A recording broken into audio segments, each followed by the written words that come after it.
Let's get this started. Please stand for the pledge. Pledge allegiance to the flag of the United States of America and to the republic for which it stands, one nation, under God, indivisible, with liberty and justice for all. Thank you. Tim, can you hand me that? All right, we'll start with the public portion. Jim, Zachary? what? Could you be more comfortable here? Yeah, you guys are really messing with my whole, I didn't set it up.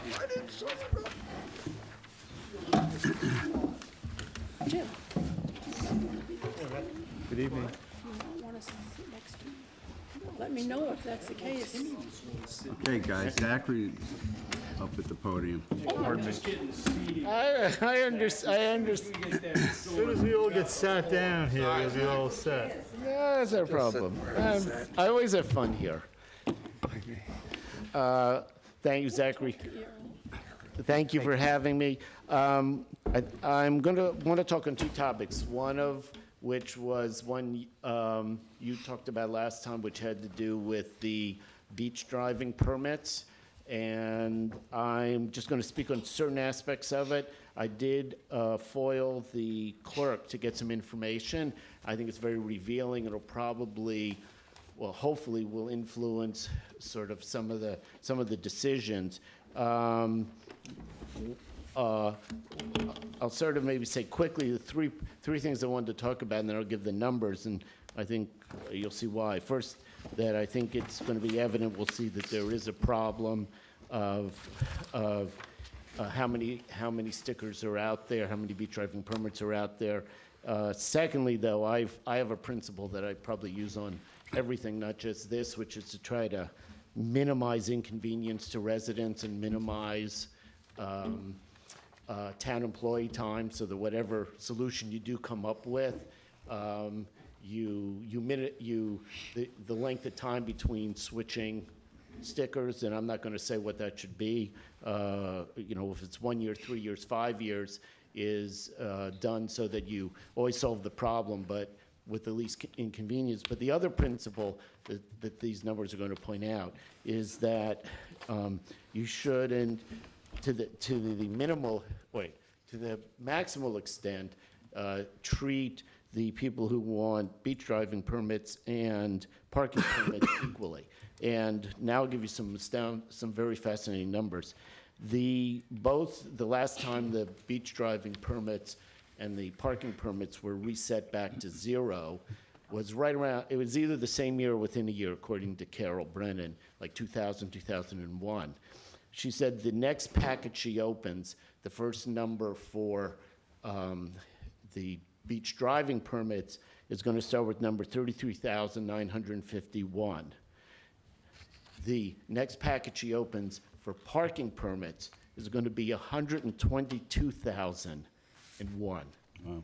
So in other words, we're looking at essentially a coincident problem that actually I have spoken to Francis some about this, and really looks like something that should be solved together, which goes back to my principle that will probably work out, which is that it isn't something that probably should just be changed for one group of people and not another group, and very likely needs to be looked at, because I don't believe there's 122,000 properly, legally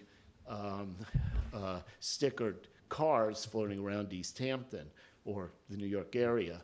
So that I thought made really put something into perspective about how to look at resolving the problem. So, and I just got this afternoon, so I will forward it on. Okay. And it also gives things like, it's very useful. It gives numbers like, in the last 5 years, the resident the resident parking permit has roughly run an additional 7,000, 7,100 a year, plus or minus 200, and it tells you that the beach driving permit's been roughly about 2,100 plus or minus 200. So it's got some numbers here that I think will be really useful when you start devising. Did you ever look for numbers on the recycling permits, the dump permits? No, but this is exactly, what I would recommend is to try to get all those things in and then, work with Carol on how many Yeah. can be, Yeah, the only thing we have say over is the beach driving permits. right. Because everything else is, I understand that, but I think that if it No, they gets should- out there, if they're then, gonna fix the beach driver permits, let them fix the other permits. well, I mean, what if it was only one permit, for example? That was something Francis and I talked about. Well, anybody who's legal for one permit's legal for the other. I mean, you might have to be bigger or different colored, so it's easy, but there are these other options, and I'm not gonna say one's better than the other. But it brings into perspective that it's not just an issue of there being probably improper use of beach driving permits. There's probably even more so cars floating around with improper parking permits. So that was just what I wanted to bring up and why I like numbers. So Zach, does this go back to, this happened 2 weeks ago? If you get a dump permit, you should be allowed at the same time to get a beach driving permit? I'm not, obviously, those are decisions beyond me. And I don't really have a strong feeling other than that my feeling is that if you feel the problem really needs to be solved every year, then it probably needs to be solved for all the permits every year. If you need it to be solved every 2 years or 3 years, like my wife thought about, she said, well, it's an awful lot of permits to have to do every year. Do you do odd number license plates 1 year and even another? That's for other people to decide. I think it's getting way. Now, aren't they the only two permits that are not renewed every year? As far as As far I as know. I can tell, it is. Yeah, certainly the ones that are on your car. Certainly for ones that are on. Right, well, that's what I mean. Yeah, certainly for ones that are on your car. Or, But so the dump permit is renewed every year. right. Clamming permit, hunting permit, So Zach, are you Yeah. saying They're that annual. people should have to pay to drive on the beach? Please, no. Who's, I was one of the You have first. to pay to get your garbage dumped.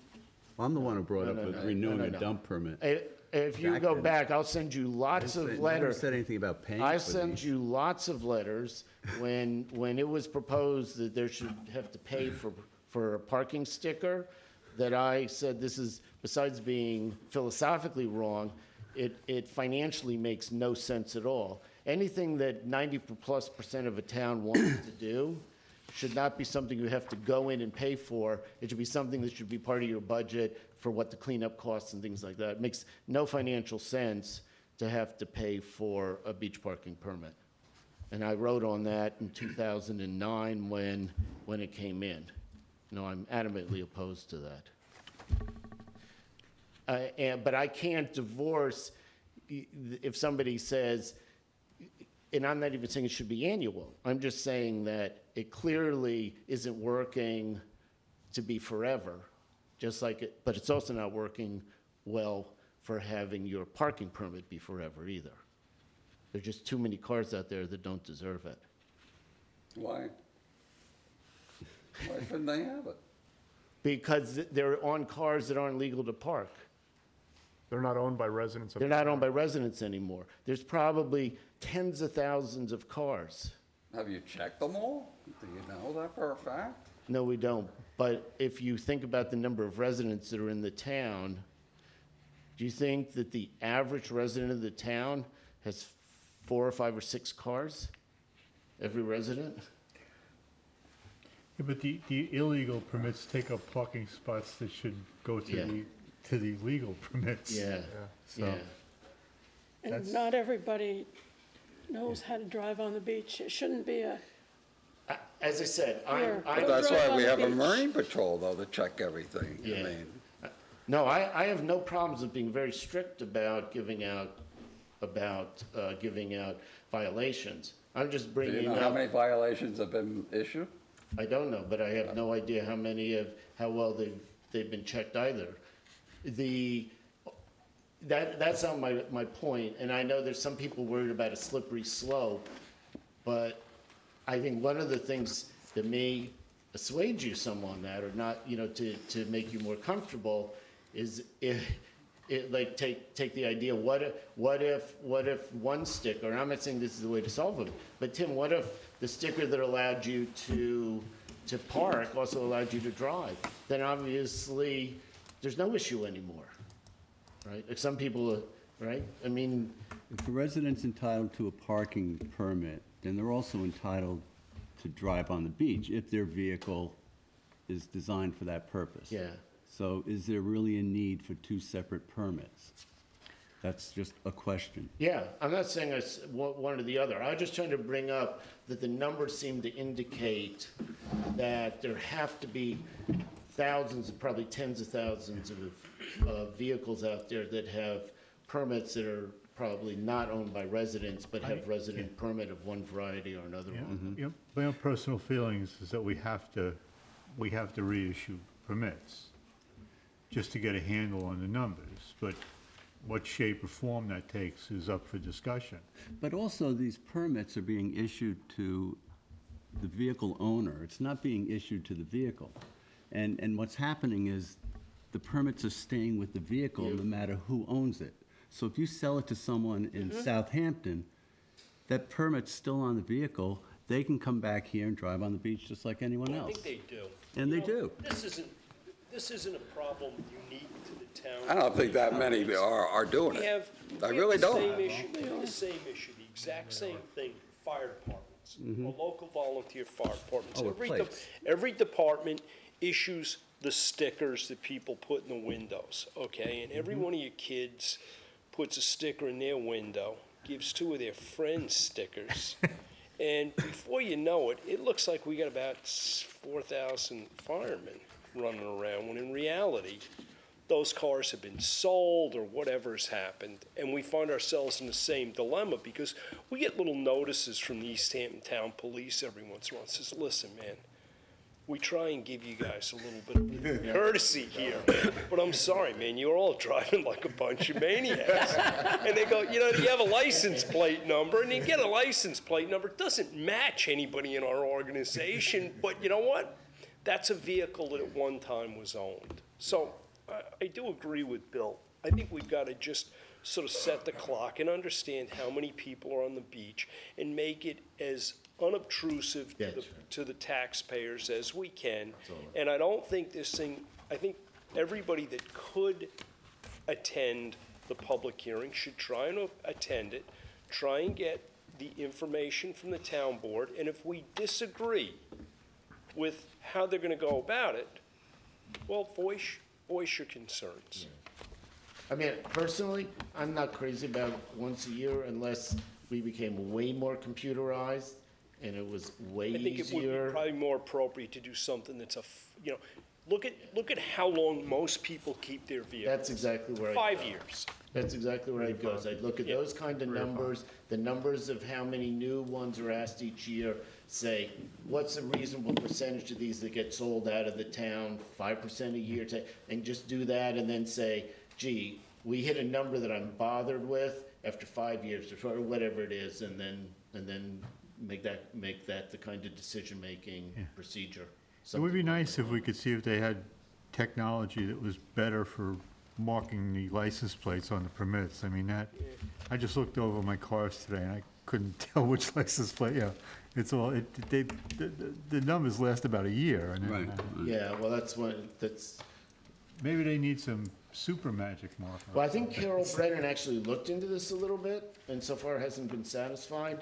But this is also where you may come in where they may not work with one permit, but it's sort of one permit in two places, because I think the ones that are in the windshield, don't they hold their number a little bit longer than the ones on the bumper that are outside one, exposed? yeah, but they all still all wear off. off eventually. So I'm not gonna solve that problem here. I just want to bring in some numbers and some principles of fairness that I hope and stuff. The other, and some things are, I gotta run up to the spring CAC meeting. but I'll mention something quickly on the springs that, of course, have always been very excited about anything that had to do with, it might slow down methoprene spraying, and now I understand one of the areas being considered for a no-spray zone is over on West Accabonac Harbor, and I just wanted to remind you that the Nature Preserve Committee wrote a management plan for the Filippelli property, which is, well, seems most of you now know where Edwina lives. It's Edwina Von Gall. It's the next property to the north. And in it, we actually took note of all the mosquito ditches out there and took note of that. We really think it would be great if the town someday studied having a sort of green mosquito control and did something about the ditches. And by the way, I've talked to, you're gonna have to help me with his last name, Tom at Vector Control. Yeah, that works. No, he's gone. This is a different one? Yeah, it was his second in command who moved up. Tom something. And he was seriously is interested in that topic too. But today, I was CC'd by Jory Latham on representing the Accabonac Protection Committee on a request to Larry and the Nature Preserve, Larry Cantwell, the supervisor, and the Nature Preserve Committee on doing a management plan for Barbara Hale, which is the property just below Edwina. It has a very extensive shoreline there. Starts like this narrow, but gets very wide. So there's a lot of property. I'd be happy to take people on a little walking trip of some of the preserves up there, but I think it'd be a fabulous area to do these experiments. And, you know, I'll volunteer Rick, as a vice chair of the Nature Preserve Group, any help that we can give you in the matter or support, you know, I'm sure, you know, from past knowledge of our committee, we'd be How happy big is to that do. one property? The Barbara Hale is 15 acres, but it literally starts as like 20 feet wide practically, and then spreads out to several hundreds feet of shoreline. And the property is? And there is a map, actually I had a map with it. I can send some sections of the management plan where we show and discuss it, pretty much the shoreline from just below the former Dodge property, that all the way down to Merrill Lake is generally, it's primed for doing that experiment, and it's generally owned by the town, the Nature Conservancy, county environmentalists like Edwina and Seal Downs, and I think it's a really great area where you're going to get cooperation from the neighbors also. So, and so much of it is sort of owned by environmental groups or municipally owned. So, Okay. we'd love to be involved. Thank you. Thank you. Thank you. Thanks, Zach. Off I go. I'll email these numbers. Okay, great, thank you. All right, Jim Walker? You want to talk about permits? Yeah. Okay.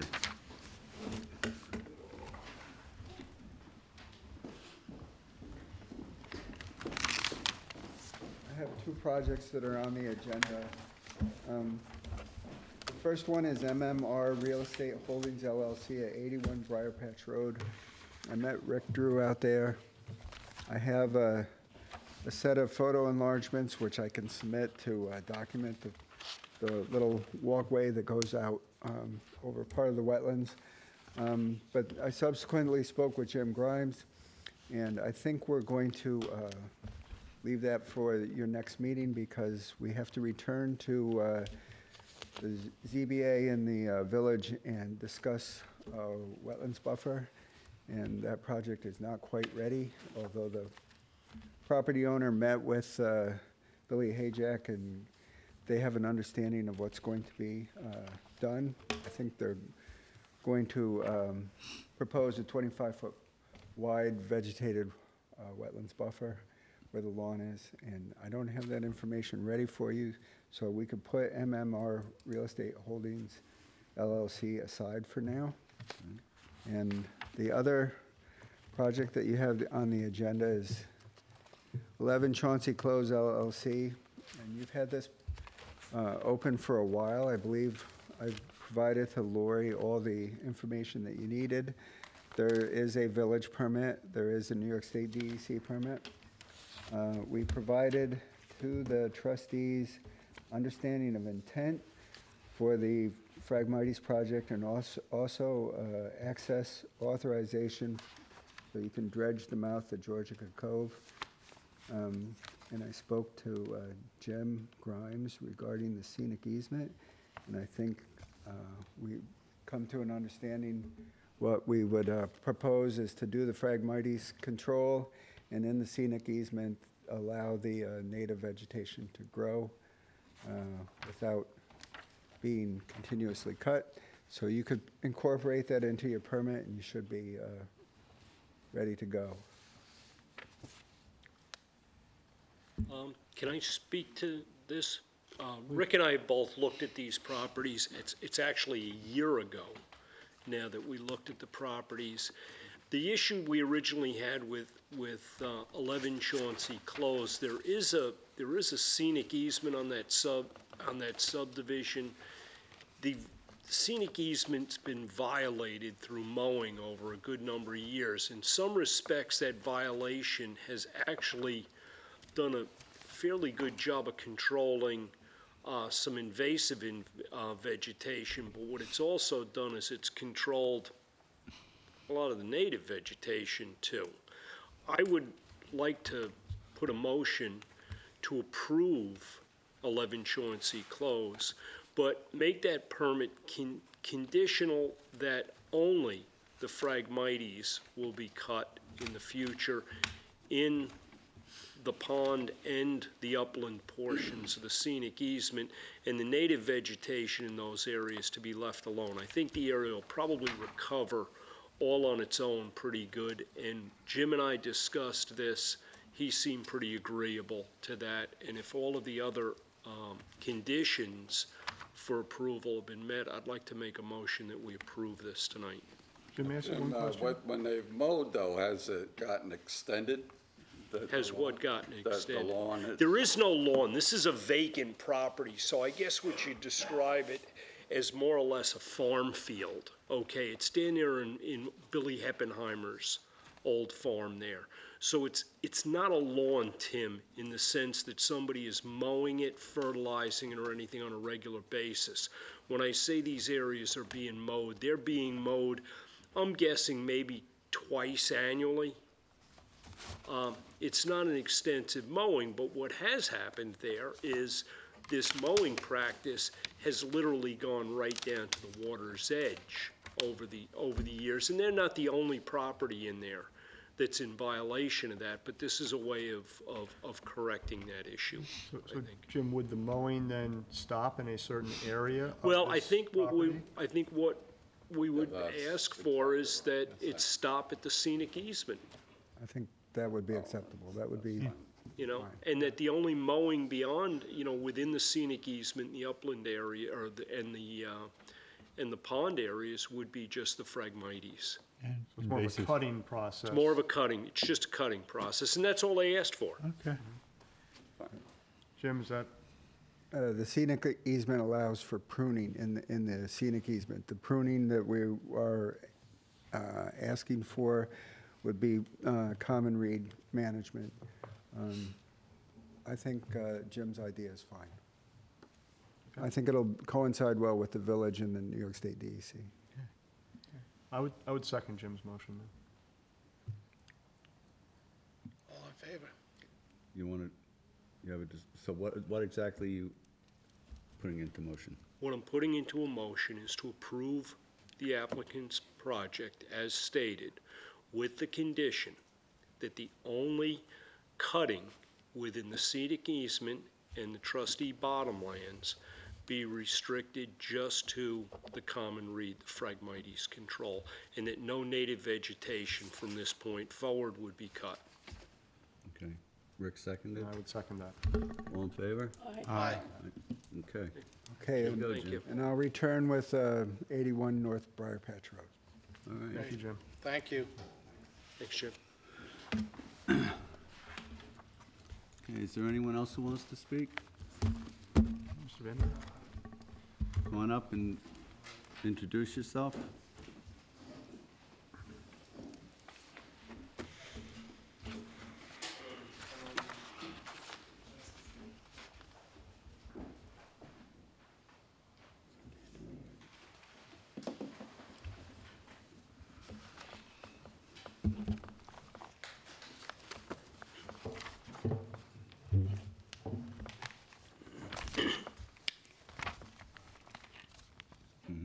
I'm Vanderveer from 3 Mile Marina on 3 Mile Harbor.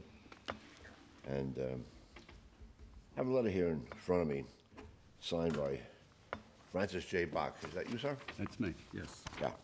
On the bottom of the letter, carbon copy to myself.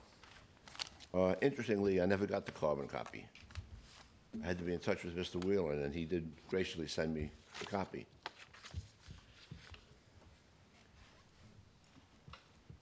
Laura, did you send a copy to Mr. Vanderveer?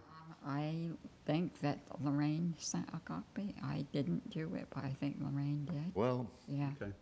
we get the tax bill every year, no problem, so Well, you also get other mail that doesn't come to you, so I'm not going to take responsibility for it. in any event, I don't have the letter, but I got one from Mr. Whelan. Okay. And it says to Mr. Whelan, "It's come to the attention of the East Hampton Town Trustees that you've moored your barge and other working vessels illegally inside the perimeter of 3 Mile Marina." So what's your issue? The issue is, where is the letter that went to Mr. Don Tisdale that I've been asking you for the last 2 years with his derelict barge? Who was that one addressed to? It's addressed to Mr. David Whelan with a carbon copy to me. Rick, do we have to go through this again about Tisdale's barge? Has he been contacted about his boat? Okay. I have sent your attorney, Mr. Okay. Whalen, do I say it correctly? Okay. I got Whelans and Whalens here, getting a little tangled up, you know. I've sent Mr. Whalen a number of letters with the last known address, last known telephone, and all that kind of stuff for Mr. Tisdale. And so far, nothing's happened. Well, Okay, you it's know been what? going on for about 2 years now. Right, because you told him he could put the boat there and you want us to take care of it. No, that's Quite wrong. I don't want to hear that frankly, again. I'm like done with I it. told you very simply, all I want you to do is contact him and tell him to get it out of there. You Now, have a wait, business what? arrangement with No, I him. do not. Yes, you did. I do not. Oh, stop. Well, then, if you don't have proof, then you are talking out of the wrong place. Well- You don't have any proof. Okay, anything you say is hearsay, so it's inadmissible. Let's just Okay? keep this Now, on. here's the thing, it's simple, I spoke to your attorney, he has spoken to you. We need standing in the case. I don't own the bottom land, you do, which is fine. I don't own the barge, Mr. Why is there a Tisdale does. second barge now more inside there? Well, I'm not so sure that it is, it's tied up to one of my slips, that's this Oh. gentleman's. Right. Okay. Didn't you say last time that Mr. Whelan was not tied up at your facility? Yeah, You said that yeah. on the record. Well, that's a long time ago, he now is tied up, because we've had ice. Since he got the letter? I have no idea. Oh, of course Because we had ice. Do we, not. Okay, well, I'm trying to just understand the history, Mr. Vanderveer. That's right, didn't we refer this to the Marine Patrol? yeah, you did, but so far, nothing's happened, look. But, I You mean, guys own the bottom land, that's the point. but we don't own the vessel. Right, I understand That's that, what that's we're why trying you have an attorney, and he's been advised where the person is. All you need to do is send Tisdale a letter to get it out of there, and which he won't, because he's an old guy, he's half dead, and then we can move from there. If you don't advise him, we have nowhere to go. You gotta put him on record. That's what I'm Two saying to steps. you. I do need to go out and contact Tisdale or prepare a letter for you to contact him. And then the second thing is, as I've suggested before, there's a different way I think you should be dealing with these issues. And it's not on a mooring by mooring, piling by piling lease basis. You need a bigger picture to deal with these, marinas that are using your bottomlands. But I do, think we need to deal with the Tisdale barge issue, and, Try and get it done if before we, summer gets. if we need to get a letter. So the end result, Mr. Vanderveer, is that with a response from Mr. Tisdale, are you prepared to help get rid of this barge? That's what I came down here with my friend for. Look, we told you this before. Get us a clear pathway to move, okay? This gentleman has heavy equipment. Every time something goes wrong, they call up Mr. Whelan.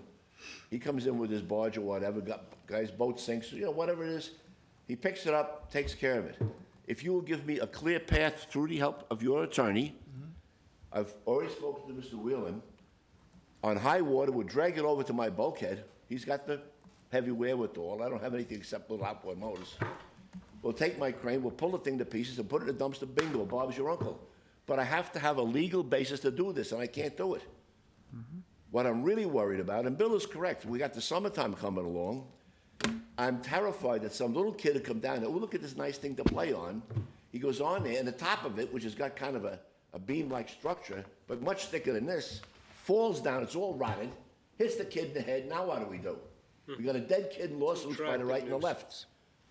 So all I need from you guys is contact Tisdale, tell him what he's got to do. He will not do it because he's old and half dead, if not dead. And then send me a letter that says we have authorized you, because it's a derelict and abandoned vessel, to, with your associate, get it out of there. Bingo, that's it. I'm not trying to stick you with the bill. All right. Now, that's a pretty good deal. Rick, do you need a motion to do that? Okay. Mr. Vanderveer? When I have a letter together and I have all the information I need, which I have most of what I need, but I still have to make sure, I have to go back through my records and see what I have. All right. I'll put a letter together. I don't even think I need a motion at that point. All right. I think you've already authorized Okay. Francis to Bingo. write to him. So, It's the way to go. Thank you very much. Right, and I really want to get it out of there before the weather warms up, and then we have a tragedy instead of a nuisance. okay. Okay? Thank you. All right, and Mr. Wheeler, you give us a hand on that, will you? Okay, one more thing, and I'm out of here. I had a nice telephone call from,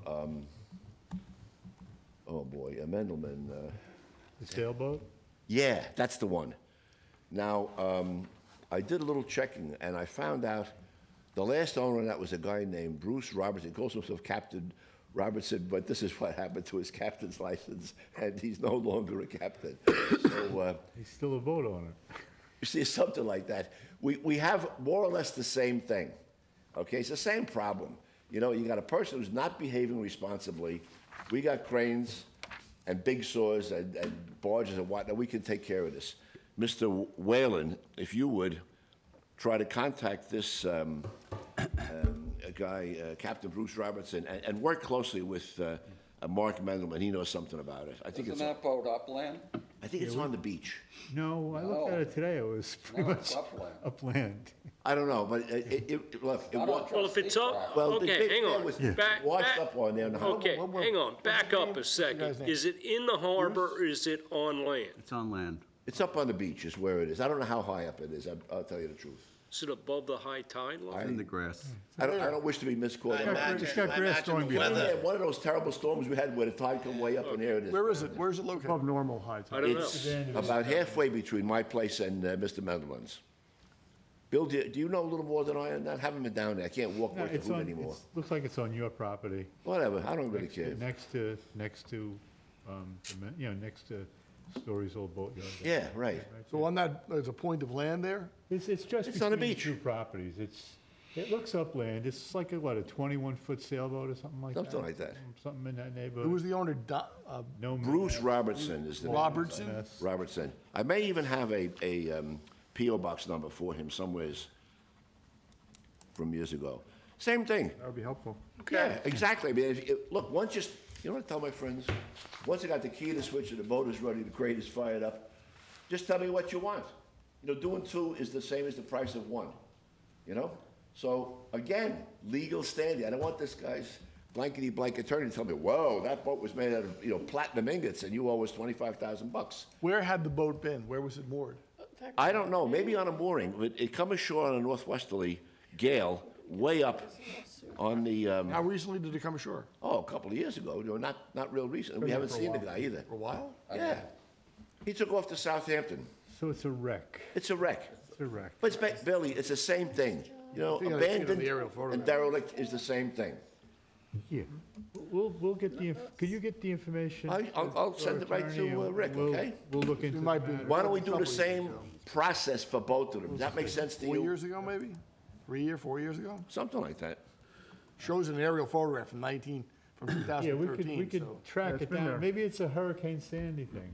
Oh, I think that's exactly right, because 2013. I at see that the photo same of the high aerial. water, Maybe we should put a claim in for $8 million. yeah, right. At that same high water, one of my floats got loose and went over to Mendelman's. It was way up on the beach, and then he was kind enough to bring it back to me, so it was way up. If you could get the information I'll from get our it to Mr. attorney, we'll research the matter a little further. Sure. Okay? If we can do the same thing for both of them, then we're out of here, no harm done, right? Sounds like a plan. That's what I wanted to do, is come up with a plan for you guys. Okay, all done? Rick, all set? I'm done, yep, You got my numbers and all right? Don't be afraid to call me. yep. All right. Thank you. Thank you, Mr. Vanderveer. Oh, I got one more thing for you, hold on. Knew it was too easy. You guys ever get this, this magazine? You need new glasses, Bill. I need new eyes. Me too. Used to, long time ago. You haven't got it? Yeah. Oh, okay. I just want to make sure. It's a very interesting magazine. I love reading about it. At that 35 years ago. Oh, all right. Okay, is there anybody else?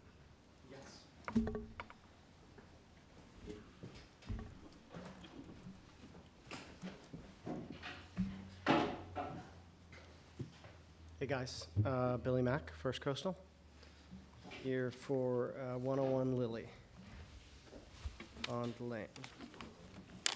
I do have the DEC permit that we just issued to us, and I'll give you guys that for the file. Here's the, actually, I'm gonna mail it to you guys, but Is this our copy? that's yours. Oh, thanks. Bill, was this already done? Because I was there today.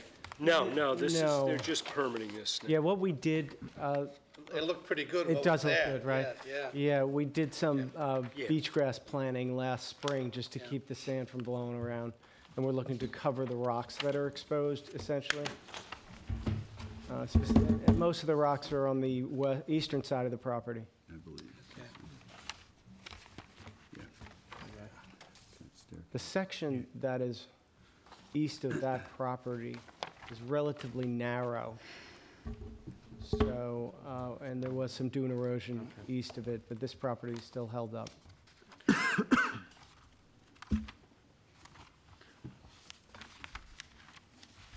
So we're looking to get the dune restoration permit Okay, approved from you guys.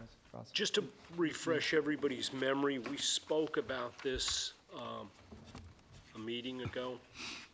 And I think at this point, we've got all of the boilerplate issues taken care of. The only issue we have with the plans as they are right now is one of our other committee people on beaches had asked that that last stringer be of a breakaway nature.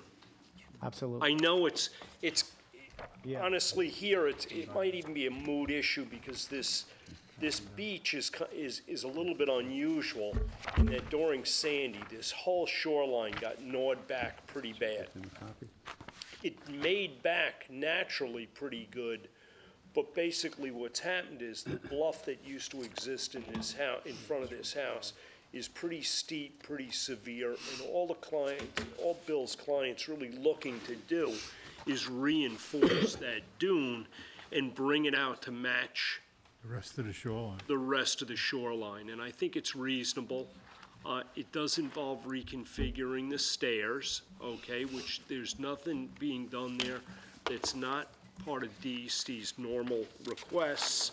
And like I said earlier, the only thing Diane was concerned about is she did want to see that the lower step be Sure. something that could be removable. Yeah, that makes at a lot of storm. sense. And I think contingent, I have a copy of that. I think contingent on that, I would like to make a motion that we approve this tonight.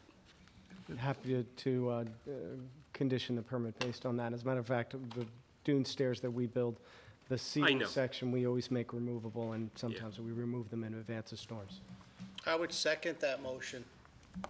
Sounds like, Do you have any questions, Rick? Well, yeah, I just want to understand Diane's input here. She did send this email, so I just want to make sure that she's being represented. She states, upon further review and inspection of the 101 LPL application and property, I still recommend the extension of the stairway being reconfigured to one less permanent. Well, Is that, that's the end section. We had it, she discussed that okay, at the last meeting. Right. What she wants is this piece. And really what it was is initially Diane did question the fact of pushing the stair out, but in lieu of the fact that the whole dune system is coming out, you really have to, and what it does do right now there is a stair there, and it's one continuous run. It's very unsafe.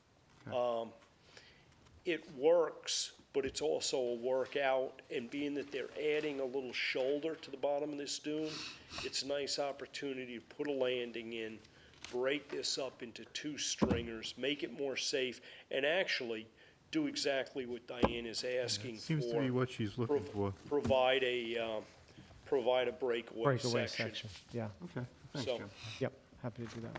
Now, are there 2 sets of stairs that I saw?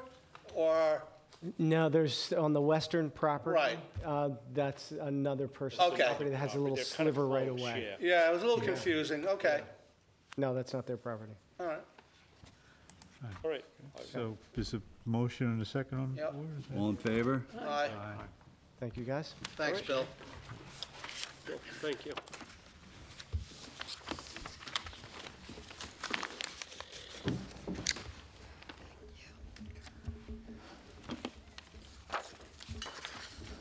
Anybody else?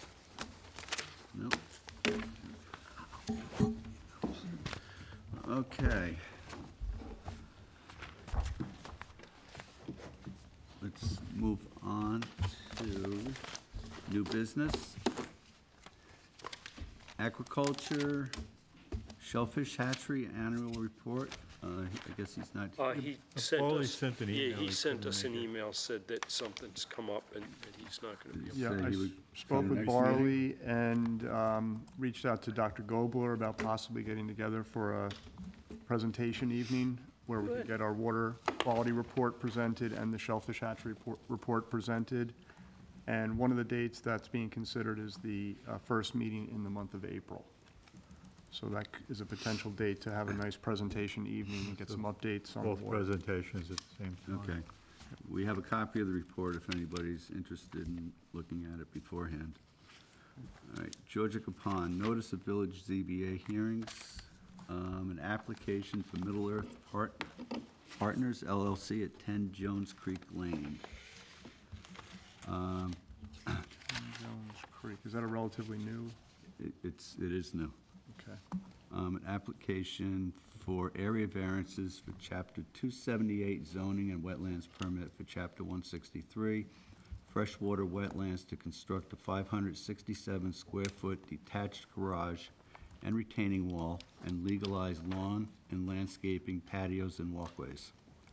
A 45.87 foot variance is required from section 278-3.A.2 to construct the garage and retaining wall 16.5 feet from the front yard lot line, where the required setback is 62.37 feet. A 38.8-foot variance is required from section 278-3 to construct the garage and retaining wall 11.2 feet from the side yard lot line, where the required setback is 50 feet. The variance is required from section 278-3 to construct a detached garage in the front yard when detached garages are prohibited within a front yard. A wetlands permit is required in accordance to Chapter 163, and variance is required from section 278-3 to legalize land clearing and landscaping within 125 feet of wetlands and to permit a slate patio and walkway to remain 137.8 feet and 116.2 feet from wetlands where the required setbacks are 150 feet. The subject property is 123,382 square feet in lot area located at 10 Jones Creek Lane in Residence District R160. And fronts the Jones Cove portion of Georgica Pond. This project is classified as a Type 2 action in accordance with SECRA. So, I think one of us should go and actually look I at the agree. permit I think they application should stay away from the wetlands. and see how much of this actually applies to us. Exactly. I'm sorry? We got the whole application from the village. You did? Yes, Okay. yes. Maybe I'll just pop in and look it over, and I can contact Billy That'd be great. in the village and see if we've got Great, anything. thank you, Jim. Okay, and an application of Dale Jones Birch at 31 Turbell Lane.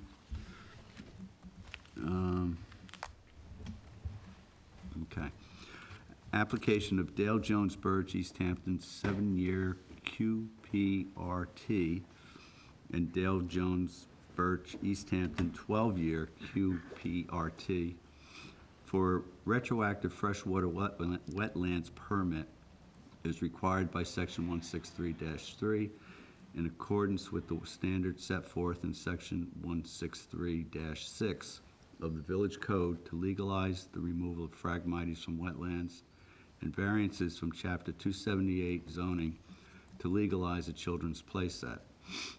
A 33.6-foot variance is required from section 278-3 to legalize a children's play set located 16.4 feet from the front yard lot line, where the required setback is 50 feet. The phragmites removal requires New York State DEC Conservation Wetlands permit and approval of the trustees. Subject property is 79,027 square feet in area, located at 31 Turbell Lane in the Residence District R160. The property fronts on Hook Pond, and this project is classified as unlisted action in accordance to secret.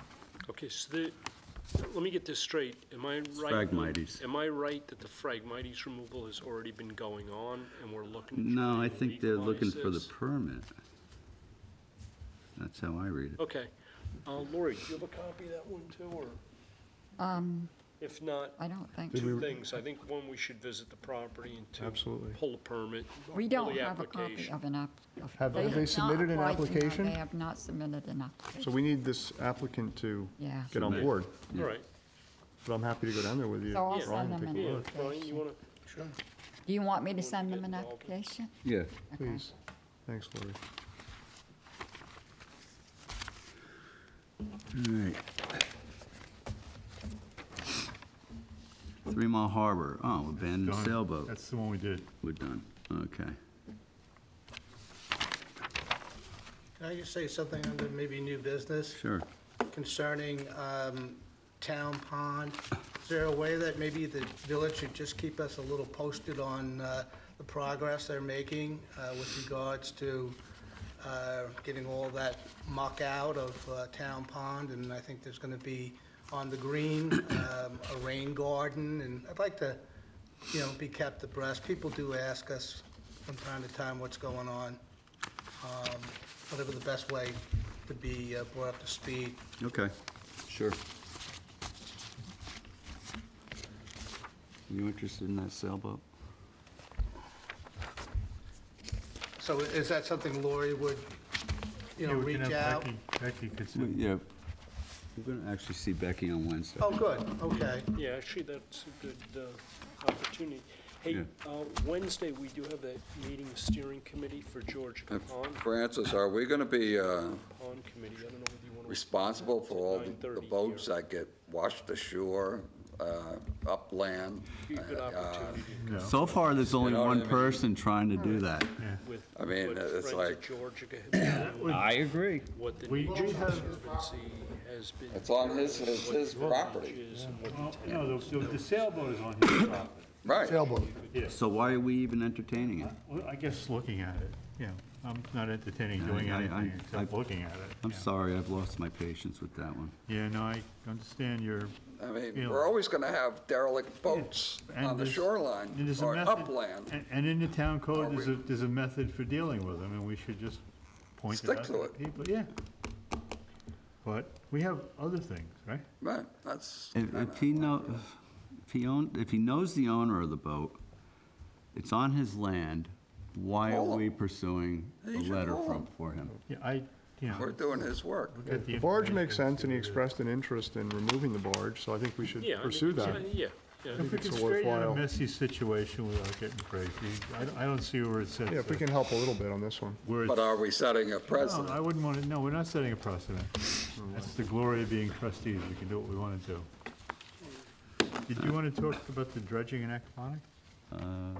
Is that next, or we gotta do? We're going is into there old anything- business. Yeah, I'm sorry. Go ahead, yeah. Trustee policies and procedures for shoreline fencing. I talked to both Michael Senlensky and John Jolnicki last week Okay. on both trustee policies and procedures for shoreline fencing, really the town code chapter on shoreline fencing, and on the middle highway deed, and they still have not talked to the town board. So So would it make, You may have to, Do we have to approach the contact town the board town board ourselves? and ask Okay. them to I put think these it's things on time. the agenda, because we they're could getting on the maybe agenda. attend a meeting or, Maybe we should talk to them, we'll tell them, we'll consider the beach driving permits. And we sat with Peter I'd have to for get that. done The with- code stuff is simple. To the shoreline, there's probably nothing controversial about the code. Right. Yeah, they should changes. just do it, they Do gotta it. get to it. has, Discuss it, schedule it for public hearing, change the code. has the town attorney done their part to provide the information to the town board? They're not getting before the town board. John, who's been detailed to deal with it, has not gotten an audience with the town board for, I guess, for months. Or if he does, think it's he has so many things that they never. Going on a year now, almost. Yeah, we could bring it It's up been to months. people there Thursday. We already I drafted the proposed law, so there's Well, nothing. when did have we to sit do. in Peter's office? It was a year ago. Well, no, it was a little later. months. It was May, I think. Okay. A year ago. They've had it for a few months. John said 9, 10 months. could be 6 months, could be 6 months. But it shouldn't be anything controversial, just make minor changes to the code provision, get it on there. Middle highway, they need to authorize, individualized surveys of sections of the road, if we're gonna do it that way. Right. And we would give them these to parts of the road. I don't know any other way around that than to survey the road. We could get at least, we should really get the fencing done. That should be a Fencing is real easy. quick, easy one. Yeah, because But I the think- tough thing is, we got permits that are sitting there stagnant. They've missed the whole winter. They've missed a winter. We've got applicants that are holding off because they don't want to get bogged down with more stuff. No, this is the time we wanna get that in place. Oh, okay. We're trying to get, the town board hasn't discussed this yet. So I don't know, Francis, maybe you should, Yeah, Why don't we, I'll, can you, I'll, supervise office, say, please yeah. get these things on the agenda. yeah. I mean, they're gonna want our input on the permits fairly quickly.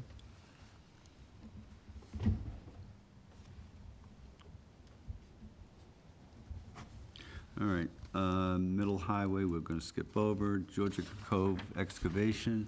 We are, Want to talk about it, or? Now, are we talking about, is this the bottleneck? no, Yeah. this is the, Well, the Cove is the everything. bottleneck. The Cove is, I think, Okay, to bring everybody up to speed on the bottleneck permit, we're looking at some different methodology. As originally, the plan there was to use a rubber track skid steer. The DEC was less than lukewarm about the application. There were some engineering issues which have been spoken to by Drew Bennett. Bruce Horwath and I had a discussion a few weeks ago about the methodology. Since then, I've been in touch with a contractor in Connecticut who is actually doing sort of a rough prospectus right now that we can incorporate into the permit application. I should hear from him in a couple of days. We had a long conversation last Friday. He said he would get something Come over over here? to us. Well, actually, what he's doing it all from aerials. He has all of Bruce's information to this point, and Drew Bennett's information. He found Drew Bennett's information very helpful. And before he basically wastes his time, he was doing two things. He was putting together a prospectus on the methodology, and he was also putting together an approximate what he thought the costs would be heading. Just, basically, he doesn't want to waste his time. Right. So, No, anyway, makes that's sense. that's where we're at there. okay, Okay. good. Do The you big want to George, segue it down to the other? well, the big Georgia Pond excavation, I talked with George Hammerth on Friday, and he said he's gonna have it out this week. The sand flat. Now, we don't have the permit yet, but I sent him some correspondence about how the the cut is starting to move west all by itself again, and a few other things. And he's also, he's received... Is it open right now? No, Okay. no. He's received calls from Thiel's office and, everybody else in the world. And he said that he had, that he was gonna get it out this week. All right. Okay, so we'll be able to move forward on that. With the short time frame we have remaining, our next meeting is until the 13th. So if something comes in and we want to do something quickly, you think it would be a good idea to to empower Francis to? I mean, I prepared a motion on that one that we could talk about perhaps, if We that's can, okay. yeah, let's talk about. Yeah. The motion I put together, just for review, would be to authorize the clerks with the support and participation of the Georgia Pond Committee, the trustee Georgia Pond Committee, to move forward with the development of an excavating and sand management plan for the removal of sand and spoil from the southern end of Georgia Pond, the large shoal. The amount of spoil to be removed, the location of the excavating, and the disposition of the spoil will be outlined in the pending New York State Project Management Permit. Okay, but this is the long and short. We don't know what the permit says No, in yeah, particular. So I think what we really should do is I would reserve making any decisions or any motions at this point. We get the permit in hand. The window of time that's gonna be allotted to us is pretty short. I think we're gonna have March to, 31st. I think we're gonna have to be We prepared don't have much time. to make some decisions. That said, I think we should be prepared to have a meeting specifically for this on very short notice. Okay. That's all. That was our first thought, yeah. Sure. Because I think this is something that I don't think, I wouldn't feel comfortable without the input of this whole board Yeah, on okay. it. Can I speak to that? Sure, come on up.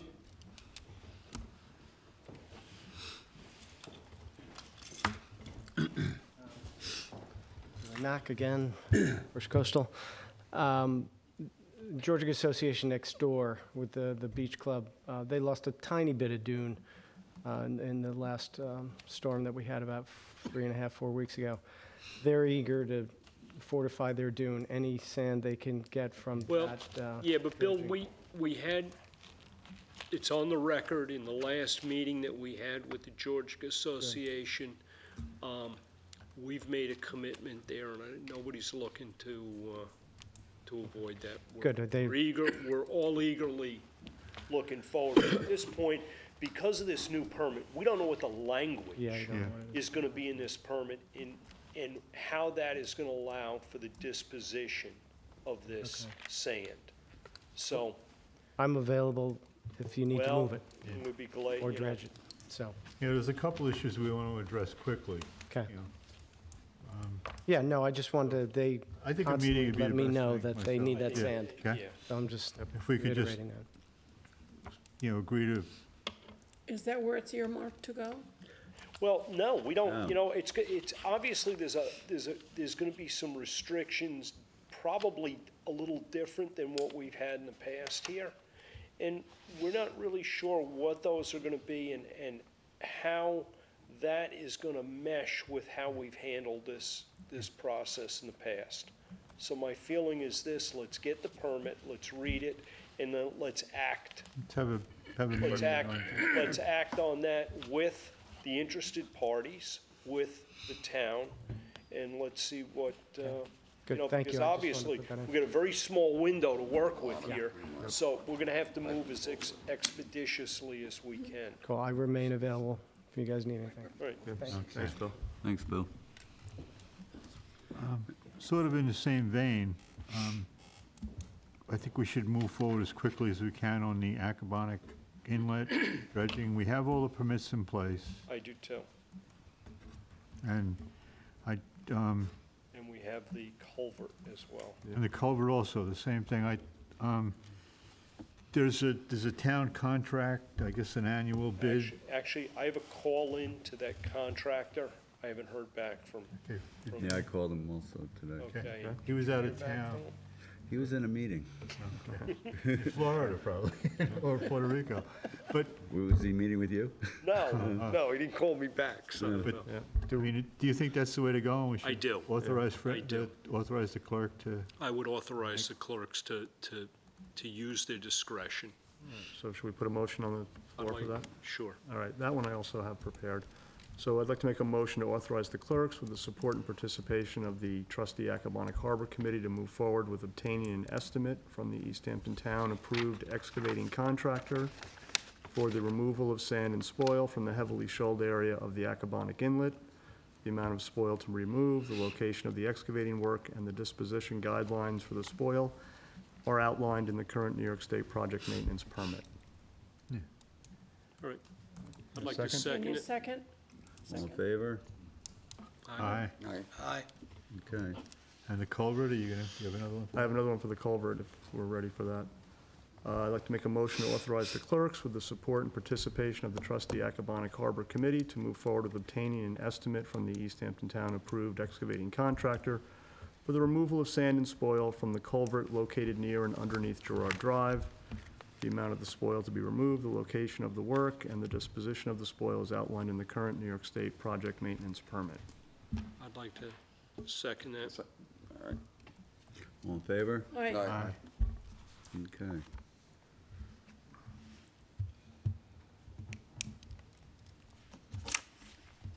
Collect on here. Okay, great. All right, Francis, should we announce for the beach driving permits, the town board is having a public hearing on Thursday? they're having a public hearing Thursday, yes. Just for anybody who's watching, if you want to, be there, be there. Is there any interest in continuing that conversation now, or? I think we should wait till hearing. Everybody that I wants to think we speak should wait at the till after hearing. the hearing. I mean, we've discussed it Personally. earlier, that, it was in, Zach was I mean, there. personally, I'm in favor of it. Yeah. Is this their meeting daytime on Thursday? No, Thursday night. Thursday evening. night. Okay. I may or may not be back here. I think it's important to have a handle on how many people are actually using the beach. I do too. I look at it as housekeeping. We have so many permits out there, and the town board, when I was on the town board years ago, we wanted to do this. I saw a guy in a Volkswagen van with a beach sticker, Yeah, I mean, driving beach sticker, and I But said, isn't that the Volkswagen's vans problem? yeah, but, but. Yeah, it is. You know what I'm This guy saying? doesn't- but this thing stuck on the doesn't, beach this thing and it doesn't even wrecks. drive on the beach. It was kind of a joke, Yeah. but it was, No, why not? it was an old, like, hippie van van. again? The old No, van what are you again? kidding me? You can drive those Volkswagen I have my vans. on the- Volkswagen Oh, Bug on I- the beach. But then are we gonna regulate Yeah. what cars allowed on the beach No, and what isn't? Should. Yeah, but Should. no, Four-wheel drive, no? they're gonna get tired of paying Billy The way Warble to they're- drag them the way off they're if they don't go on a beach. Exactly. Take care of Engines themselves, in the right? rear? That's just it. Car gets sold, Southampton, Riverhead, in the city, whatever. Look, it's not gonna go to regulating what cars get it. I know No. that. It's, no, If it's, it were up to me, I would say absolutely. But it's got an old sticker on it, and they say, well, good, let's. Regulate the type of vehicle? yeah, I'm but, sorry? Park. You said you regulate the type of cars? That get a beach driving permit? Sure. Even taking friggin' I mean, you see Cadillac all-wheel drive wagons with beach permits. that's like, And you can say, so never what? It's his problem if he gets stuck on the beach. But it's more than that. It damages the beach. It blocks the entryways. Damages they get stuck. Any We more don't- than we don't really need than a that. truck does. We don't really need to have this conversation because that's not going to happen. I'd just like to make one more point. One of the most valid reasons that the Napeag homeowners brought up was that there were 33, they kept That's right. harping on the fact that there were 33,000 beach permits, and they acted like they were all parked in front of their house. So getting a But that's, handle. you No, know, but just getting a realistic number makes sense. It's more defensible, whatever. It's gonna be smaller. I don't care what it is, yeah? I'm not in This- favor of doing it every year or than that. Yeah. I see. I'm interested in hearing why you think a vehicle should have a permit in perpetuity, no matter who owns it. because they're entitled to it. That's vehicle been is our not rule entitled in this to it. town forever. The vehicle is not entitled to it. The owner The is. vehicle owner at the time that the permit was Right. issued is entitled to that permit, and this is what happens. I do it. I get rid of a truck. I get a new truck. I get a new permit. There's another new number out there, okay? It's another permit issued. What happened to my old truck? My usual thing is I give it to one of my kids. They've gone away, they sell it, whatever. But, you know, we see these things all over town. You see the faded stickers in the back windows. And you know what? At some point, you want to have an understanding of truly how many legitimate permits that are active are out there. And I think resetting it, let's say maybe every 5 years or something, I don't want to have this become a situation where the town is going to use the cost of managing this is the reason we start charging for beach permits. So I think if you did something, let's say it's every 5 years, you're resetting this thing. Didn't that happen with beach permits to park? What's that? They don't get renewed. No, you had to pay to park at the beach. Since when? Oh, not if you're a resident. Yes, you did. Not That as was resident. something Bill that McGinty's Bill days. McGinty came Well, up that with. was Bill McGinty's That lasted days. for 3 Let's hope seconds, Yeah, yeah. that's. No, it that's lasted. How long Yeah. did that last? Yeah, 3 seconds. it doesn't. Bad I mean, idea. I don't know why the town needs to get No. their paws on it at all. They shouldn't, and the agony On that what? it poses to the town clerk. It is just Pause on what? unbelievable. People are That too, lined right I up. agree. They're gonna go through that with this too. What, the town shouldn't get their paws on what? The way it is On the now, beach, it's working. on the beach things? So why Because touch it's it? part of the town code already. Right. It so has to leave be it an alone. agreement with the trustees and the town board. Yeah, and they're the ones that handle all the bookkeeping. They're already We're- involved. We're not doing it. Yeah, we have to approve anything that, we both have to pass identical laws for it to be a change. Yeah, So, simple as that. I mean, I don't know, let's, And what Jim said Well, I pretty think much we should summed wait it up. and see what the yeah, town, we're the not, town board fine. meeting we're is. not voting on it now, we're just talking about it. I wasn't here last week when it started, last meeting when it started, so I was just kind of interested in hearing what people had to say. Well, now you brought up to speed. Okay. There Sounds you just go. like last Carry week. on. Pretty much what I expected. Carry on, let's set a Yeah, so you record. didn't miss anything. Nothing changed from last time to this time. All right, committee reports. Martin at 166 Waterhole Road, Phragmite Control, Acabonic Creek. Everything's been received. I'm sorry? Everything's been received that was supposed to be received, except the aquaponic committee's not here. Yeah, Tyler was the point person on that one, and he is not with us this So we're evening, going to table. so we should table it. Okay, Franny, 107 Gerard Drive, request from building inspector, letter sent.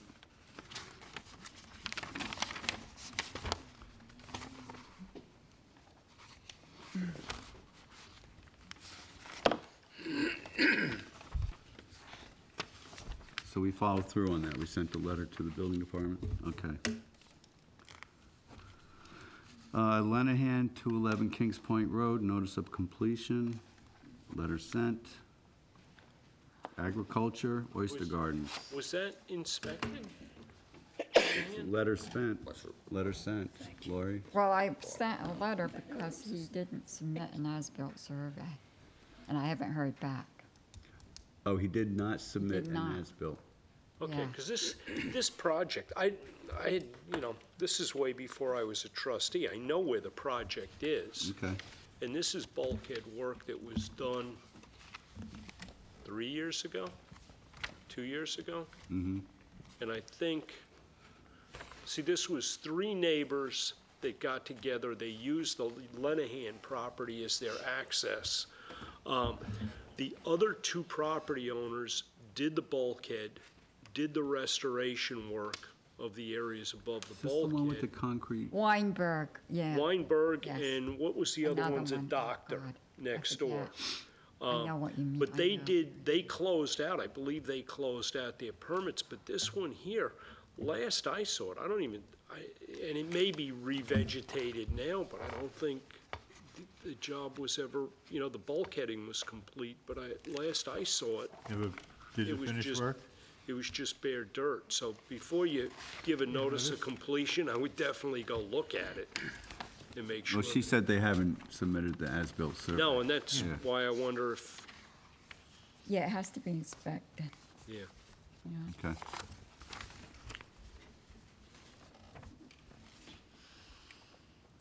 I wouldn't bother inspecting until we have an as-built survey. Mm-hmm. All right, Oyster Gardens, Hog Creek and 3 Mile Harbor. Yeah, I have an update on that. Okay. I have spoken with Barley from the hatchery at length and Peter Van Scoyac from the town board. We have, to speak about Hog Creek first, we have secured public access from the upland property that the town recently acquired. So we have a nice access point for all of the public to be able to access the proposed garden.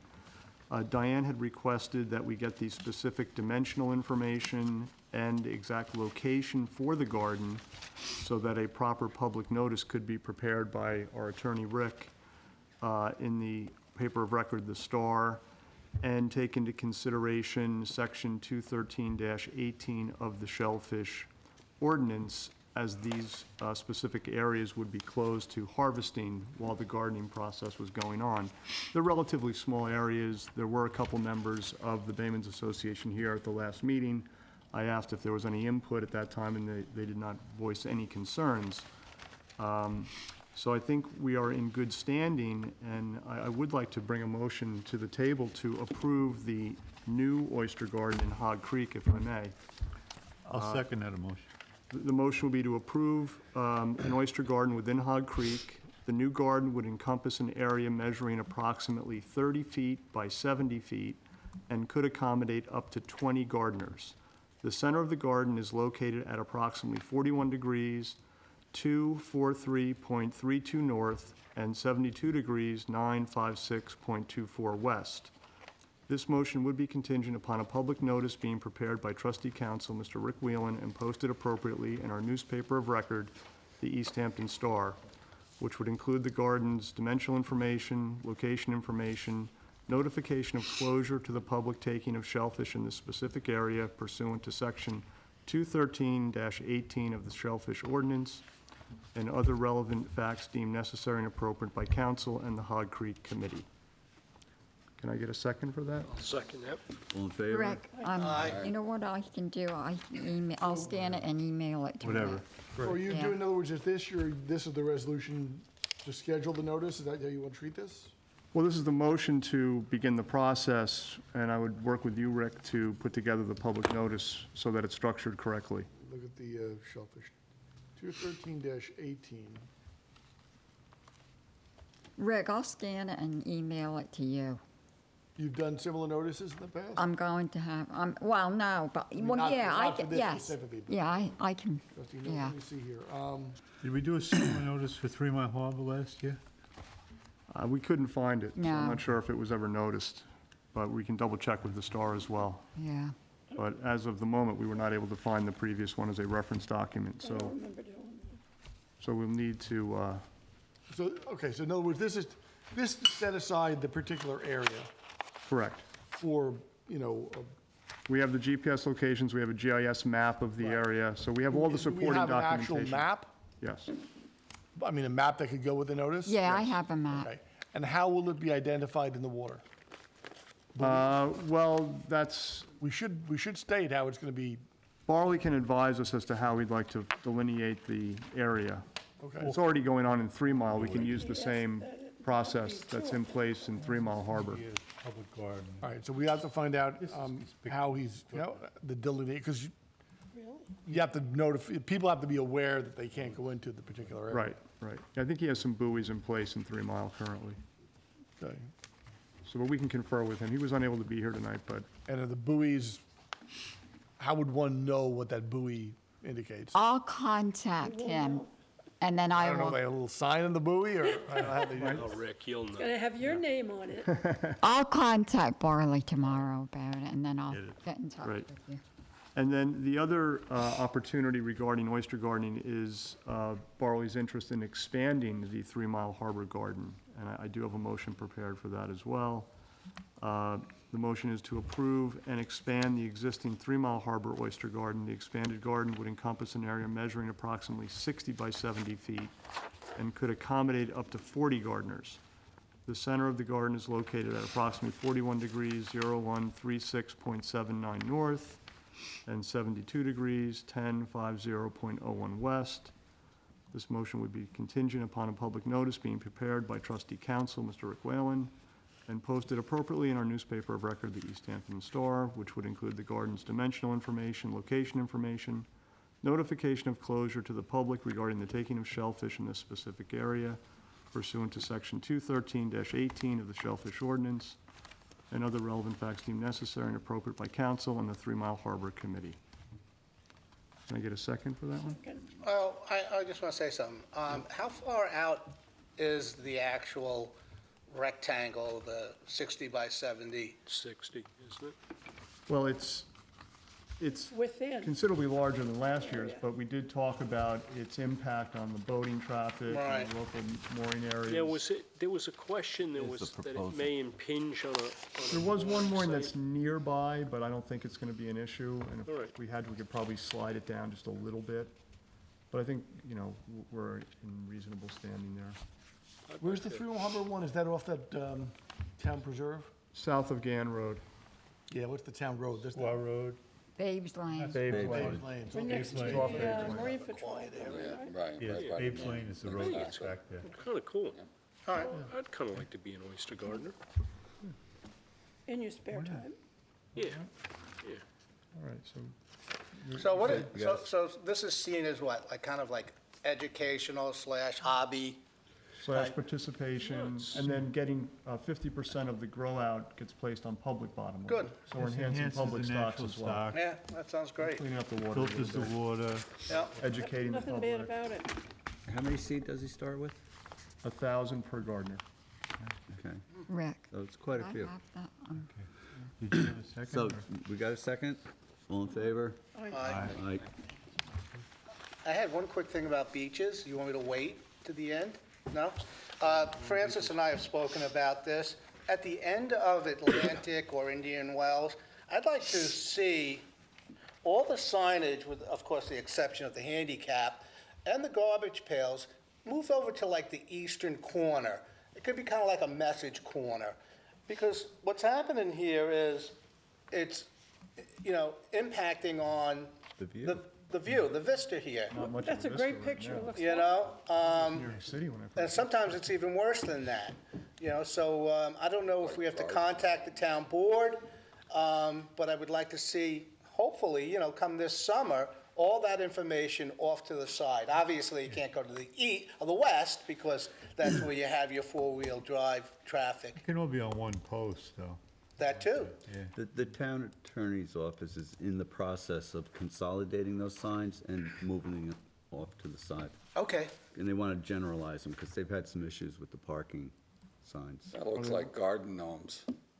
Yeah.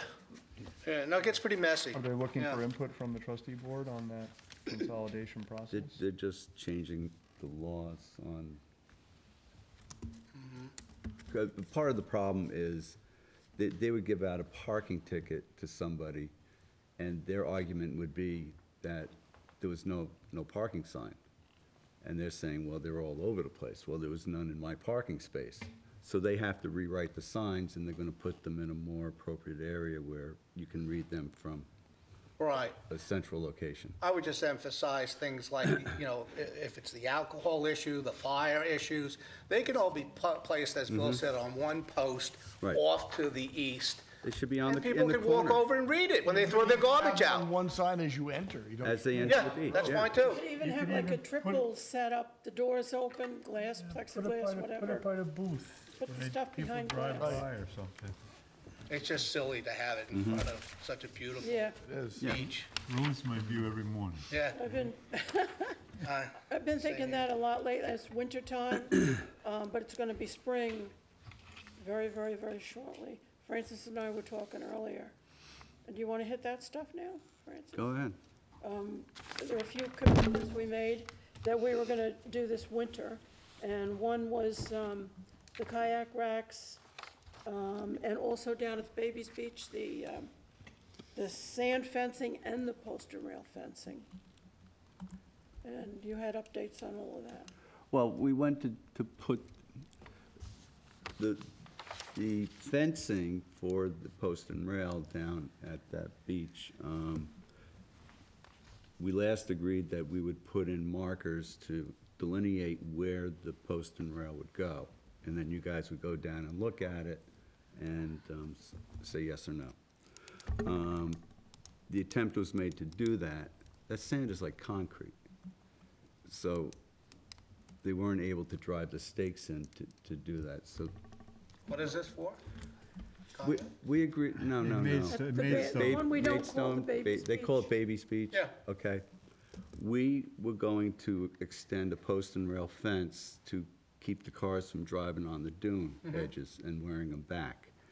And what we had agreed to do was to put posts or stakes in so that you guys could go down and look at it and see what the opening would be. We're gonna leave I can't remember the exact size, maybe a 40-foot wide opening for 2 cars to pass. And we were also going to do a sand fence to allow the dune to rebuild itself where it had to be one way. So So this was all agreed upon. Yes. it was agreed upon, but like I said, it's concrete. So we put So- some traffic cones down there? Maybe that, yeah, but Oh, that would look good. they'll get No, I'm moved. talking about for Just you guys to to look get at. go moved. look. A little 3/8 drill and you. Yeah, I guess that's what we gotta stick a flag and do. you Stick a piece of bamboo or a flag. Yeah, we can do it. We can do something. Yeah, he had these big oak stakes that he was trying to drive in. We'll try and get something. Or let the people enjoy the beach. They're gonna enjoy the beach anyway, Tim. Let's try and get this, maybe we can try and get it done. Okay. Yeah. What else you have there, Pat? The Kayak Racks, we're putting those at Accomatic, Have we approved kayaks on the Gerard side? additional We ones talked or about not? Gerard as a potential location, and we talked about Mile Hill Road as a potential location. That's right, that's Those are the right. 2 specific So locations. we need to But build did them, we yes? Did We we didn't do a resolution? do a resolution for those. no. Okay, so Do we want to address that tonight? We got We can do it for the one next meeting. kayak that somebody left down on Louse Point. They're meaning to pick it up. We'll have Tony let me pick it up and put it.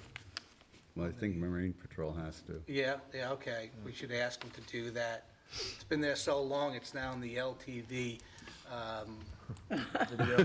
video production. I was like, oh my God, yeah. Mile Hill's got a few legacy kayaks down Do you there, want me too, to call on Parks and Northwest. see if If you're they ever down that way, maybe like. have the manpower and the time to build a couple? They're not that hard to do. No, it's split rail. Split rail, you Yeah, get 10 minutes. It's easy. Yeah. So you want me to call Parks and, Let's, What? we're gonna have to order this stuff. We have to pass a resolution first. To do it. Why don't we work on a resolution for next meeting, Pat, and then we'll Okay. get it All going. right, okay. I'll give you a call, all right? There's one minor possible issue down on Gerard Drive is, that may be nature preserve.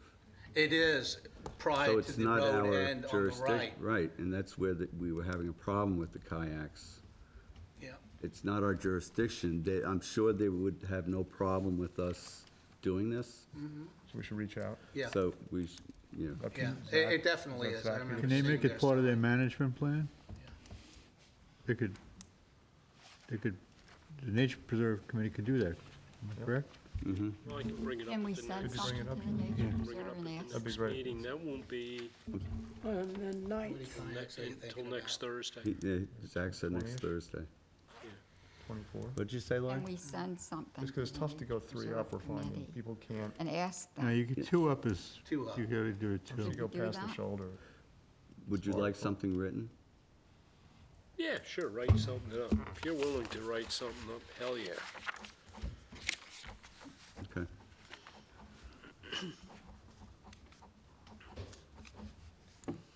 Were you here? You're gonna go to the nature preserve? Yeah, I'm on that committee, Were you so, here when Zach was here and wanted somebody to come for, Right, keep it, an area down Oyster Shores?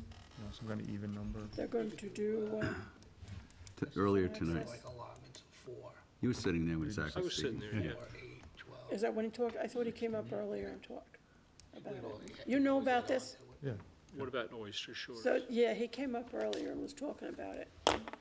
The town's buying land there, he wants to put it in nature preserve and have access to kayaks in that area. There's the dock in there. Yep, Yeah.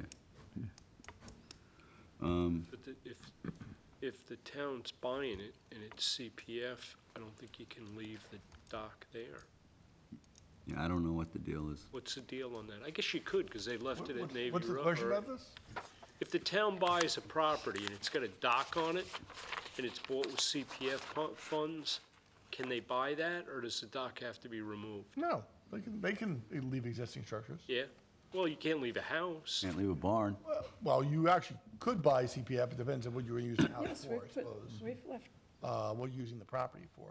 I mean, if you're using it for Is the recreation. dock on the property or adjacent to the property? But yeah, the Oh, dock yeah. can The definitely, dock's you're on talking the about Oyster Who are you Shores, talking right? to? Yeah.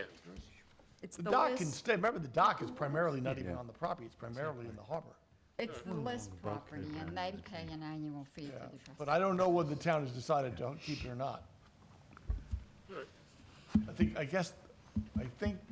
think they're buying it with the dock, but whether the dock will remain is to be determined, because the dock is not, I haven't seen it, but I understand it's not in good shape. so they're going to talk about it on the 9th. It's gonna get talked about in the Nature Reserve Committee. Do you go to that too, Rick? Yeah, Rick goes to that. Rick's also on the committee. We don't get into that. Right, I was just gonna mention that Anything else, Pat? have No, been submitted. thank you. Okay. Just half of this stuff you announced tonight. Okay. You're But I done. think they're reasonable. All right, we're down to Georgica, or actually, there was a notice of public hearing for 41 Two Mile Hollow. Did we have to go and look at that? I haven't looked at that. Beaches. There's nobody here from Beaches, right? Yes, No, I'm we're here. here. Oh, you are?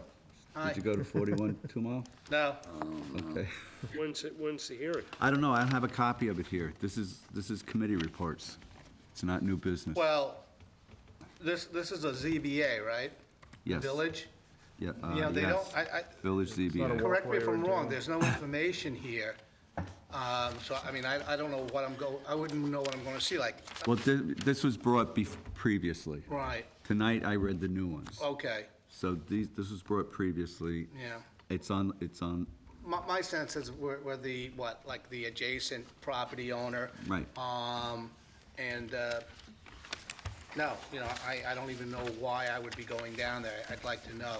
I think I emailed you the hearing notice. I did. I emailed the Beaches Committee the hearing. Okay. notice. So I can do it again. No, that's fine, I'll take a look. All right, Georgia, Fragmity Control applications, One Association Road, We haven't gotten anything. nowhere on that. 15 Chauncey, did he talk about that tonight? Yeah, Yeah. you did, right? That was 11. Oh, No, Yeah, it was up the No, road this from there. 15 Chauncey's a Bruce Horwath application. I thought he was gonna be here tonight. Bruce had several applications that he wanted to speak to us about and get moving. He was to bring a couple of letters of understanding about the property scope and intent. He did. So, Yeah, for. you know which for ones have been? 15 For Lambert. We he got was 15 understanding Chauncey consent. Close, Murphy 11. we got Murphy, and, Hayes. Hayes. He brought in. Oh, so we have the letters for Yes. all three of those? Yeah, yeah. Okay. Well, with respect to Murphy and Hayes, I took a pretty close look at those properties, and I think those are good projects. They're solid. Jim, you and I visited Murphy together. Yeah. The issue we had, we discussed Murphy some time back, and we even tried to put a motion forward to vote on that. There was issues whether we require them to do an as-built survey on Right. this. And frankly, the survey they have, although it was a 2008 survey, it seemed accurate to the conditions. Personally, I didn't feel a survey was warranted because simply and solely, the work that's being done is not going to show on the survey. So the survey they prepare, the only way it's going to look different is if the shoreline markedly changed, or if structures were added to the property, which we looked at when we inspected the property some time ago. So if all the paperwork's in on Murphy, I would like to put the motion forward again that we approve this one. Yeah, and we did receive the letter of intent that Yeah, Diane was and that asking was, for. that was one of the loose ends, but that was one of the other issues. Right. That was, do we require a survey, and I don't believe that we should make that a condition of this application. Not of this one, but we do need to have that bigger discussion with other folks down the road. Okay. So I would second that motion to approve Murphy. Okay. And how about Hayes? Okay, well, that's a separate That's a motion. separate one? Yeah, why don't we Hayes do them is separate. separately, please? Okay, so, For Murphy? motion to approve, seconded, all in favor? Aye. Aye. Okay. Hayes, 7 Pearson Lane, understanding of intent received. Hayes, I did have that same discussion with Bruce regarding the need for the letter of intent in lieu of a more current survey, although I think this survey was a little more up-to-date. Yeah. We just wanted to make sure the property owner's intentions and no encroachment onto trustee bottomland, public bottomland was taking place. What was the project? It was Phragmites removal, Okay. and it was similar to the Klein project, which was an interesting one. There were some Phragmites right along the shoreline, and then there was some more upland and more like a wash basin area. So it offered a nice opportunity to restore some native vegetation. This is still running, but we'll get a permit for it. Okay? Yeah. It's good, yeah, but. Excuse me, Bill? I'm sorry. You're talking about another project. Okay. So, On, yeah. so I feel that the Hayes project is another good, solid project, and we do have the Do you paperwork think now. we're ready to vote on that? I'd like to make a motion to move forward with. Okay, I'd like to Hayes. second it. Do you want an as-built survey on that? Hayes? For Hayes? He did not submit any survey? No. No, No, no, I there's a need survey, there's a an current as- survey submitted with the application. No, the letter of intent was to serve Okay, so we don't need an. So it's a similar similar situation. Okay. situation to that. Okay. Similar situation, and again, the work that occurs here isn't something that's gonna show up on a survey. There are no structures. Right. So Interesting. I don't This is all see the need for vegetation, I don't see a need for an as-built survey on this. I'd like to second Rick's motion. Okay, all in favor? Aye. What about Lambert? Let's take them one at a time there, Lori. Lambert, I am, I don't even see It's Lambert here. 15 Chauncey, and an understanding of intent was received. It's- is that one of Bruce's projects? Yes. That is. Yeah, Lambert is But- further up. Casmer Okay. Lambert. I'm trying to. Okay, but that 15 Chauncey Close, that property, it's much like the next door neighbor, 11, in that they're asking to do a removal of Phragmites, but I do believe that the village is asking more of Bruce on that, and I would really like to have him come in and speak directly to the Is that the one we project. visited with Yes. Bruce when it was snowing? Yes, Okay. Okay, so you want to table that one? Like I'd to like table to that one. table that. Okay, and Gallo, 94 Appaquag? Appaquag.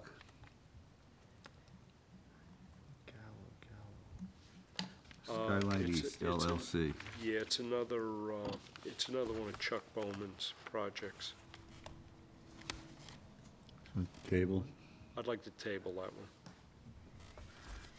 okay. Got that one. 43 Turbell, erosion control inspection.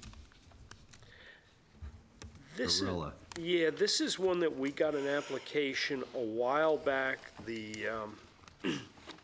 There was some supporting sketches. This was the one with the core fiber logs, I believe. And we received some were two on that photographs road. today, which I just gave to Lori. I don't know if we want to send those around to everyone to take a look at. Actually, that's, here, That's Baynard, Is wasn't that it? Baynard? Okay. We got it for Bannard. This is Bannard, Yeah. yeah. We don't have anything on 43 Turbo, do we? That's Perella. Yeah, but we don't have any photographs with that. That's when Francis has the application. All right, so we need to do a Correct. site visit on that one. Do you want the Bannard? This is Bannard with the, Yeah, that's up next, so we might as well send it. Yeah. Brian, would you please grab that? Thank you. All right, so Perella we're tabling in lieu of an inspection. Table in lieu of an inspection. Okay. Okay, and then Bannard. Okay, Bannard is, 106 Briar Patch. This is a renewal, Bannard. Jim, do you need to see this? This is a project that was actually, we renewed last year, so it's, I think this is at least, it's gonna be its third year. There's some supporting photographs of the property that been, it's a simple cut and Fred Mighty's. It's great to see the applicant returning for their permits and participating in the process. It's really encouraging to see that taking place. They look dead. Yeah, again, it's a little bit older survey, but I think it's representative of the shoreline, and nothing's being changed with structures or other components of the project. I got Fred Mighty's.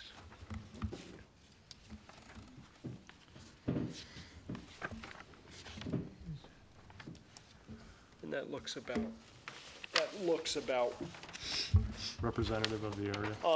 it looks about the way they've been mowing it. Yeah. Do these things ever die of natural causes? Well, they, Very rarely, it seems. they'll decline if they're being mowed at enough frequency. It doesn't appear that this is being mowed with not enough frequency to, But it's just a you know. renewal. Well, you're saying maybe they weren't cutting at the right time, with the pond I was think high. I think part of it's the frequency, but you know what? They're doing what the permit says. They'd like to renew it. I have no problems with Yeah. renewing this permit, either. and I'd like to Second. make a motion that we renew it. You're seconding? All in favor? Aye. Aye. Just looks so awful. Yeah, they could cut, I think they cut, looks like they cut it when the pond was a bit higher, and now that the pond is lower, it's like the buzz cut. Could lower it now. It's like a really bad haircut. Yeah. Yeah, Yeah. I'll take those back, please. Lockwood. All right, and then there's another one that was a ZBA hearing. Ah, look at this. Okay.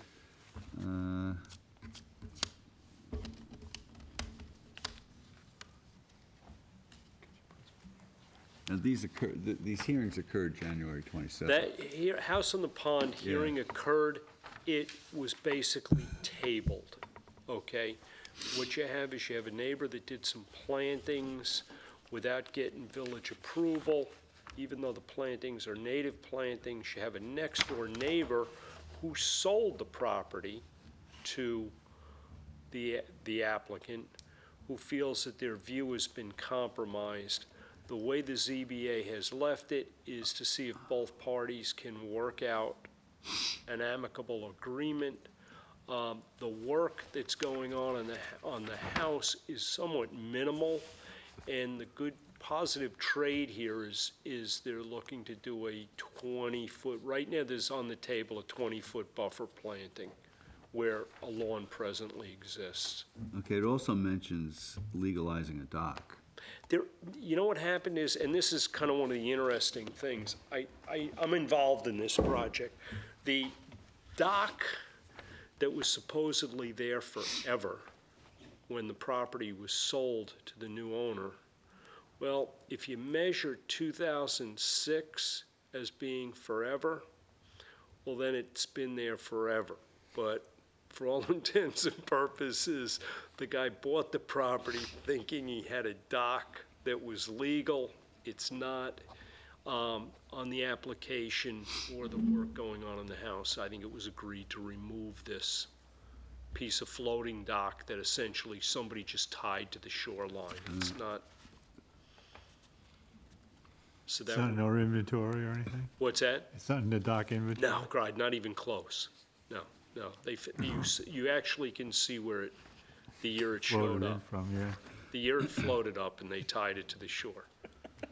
So, Followed them home. All right, so you feel it's been tabled, they're it is trying to work it tabled, out? it's tabled with respect to the ZBA right now. They're not Okay. taking action on the application until both of the parties have an opportunity to try and make a deal with each other, and then the ZBA can speak to the application and put whatever conditions are in it. Okay, so we'll table it. Table it.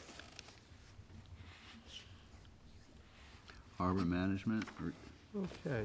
Our next meeting is this Wednesday, March 1st. We will be planning out our derelict duck blind removal project, which is scheduled for April 8th and April 22nd. We are hoping to get some participation from possibly some other groups. Jim, you had mentioned you might have the support of another local group that may participate with us.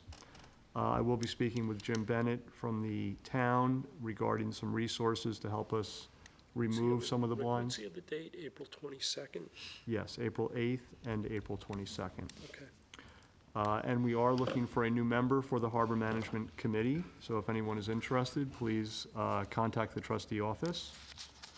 The other area we're working on is updating the trustee dredging plan, which is a large project, a work in process. And one of the key areas that we're kicking around, and Jim has done some research on, is how do we bring a new idea to a dredging resource that fills the gap between an excavator and the county coming in with a very large dredge. We have all these needs and interests in dredging, like we heard from our Baymen's Association.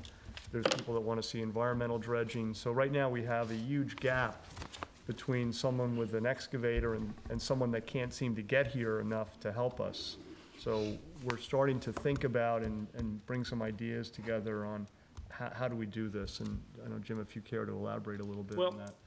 Rick's mentioned pretty much the gist of it, is, you know, we're coming up with these secondary dredging projects. Now, the county has sort of updated their criteria for eligibility to be included in their dredging schedule. Okay, they're not making it easier. Sounds like they don't want. And really, what I think it comes down to is, unless you can come in there with a really navigable, highly used waterway and really make your case, they're not interested. But I don't think that we're necessarily the only community that has this problem. A few people have mentioned that the town should invest and buy a dredge of their own. Personally, I'm absolutely against that.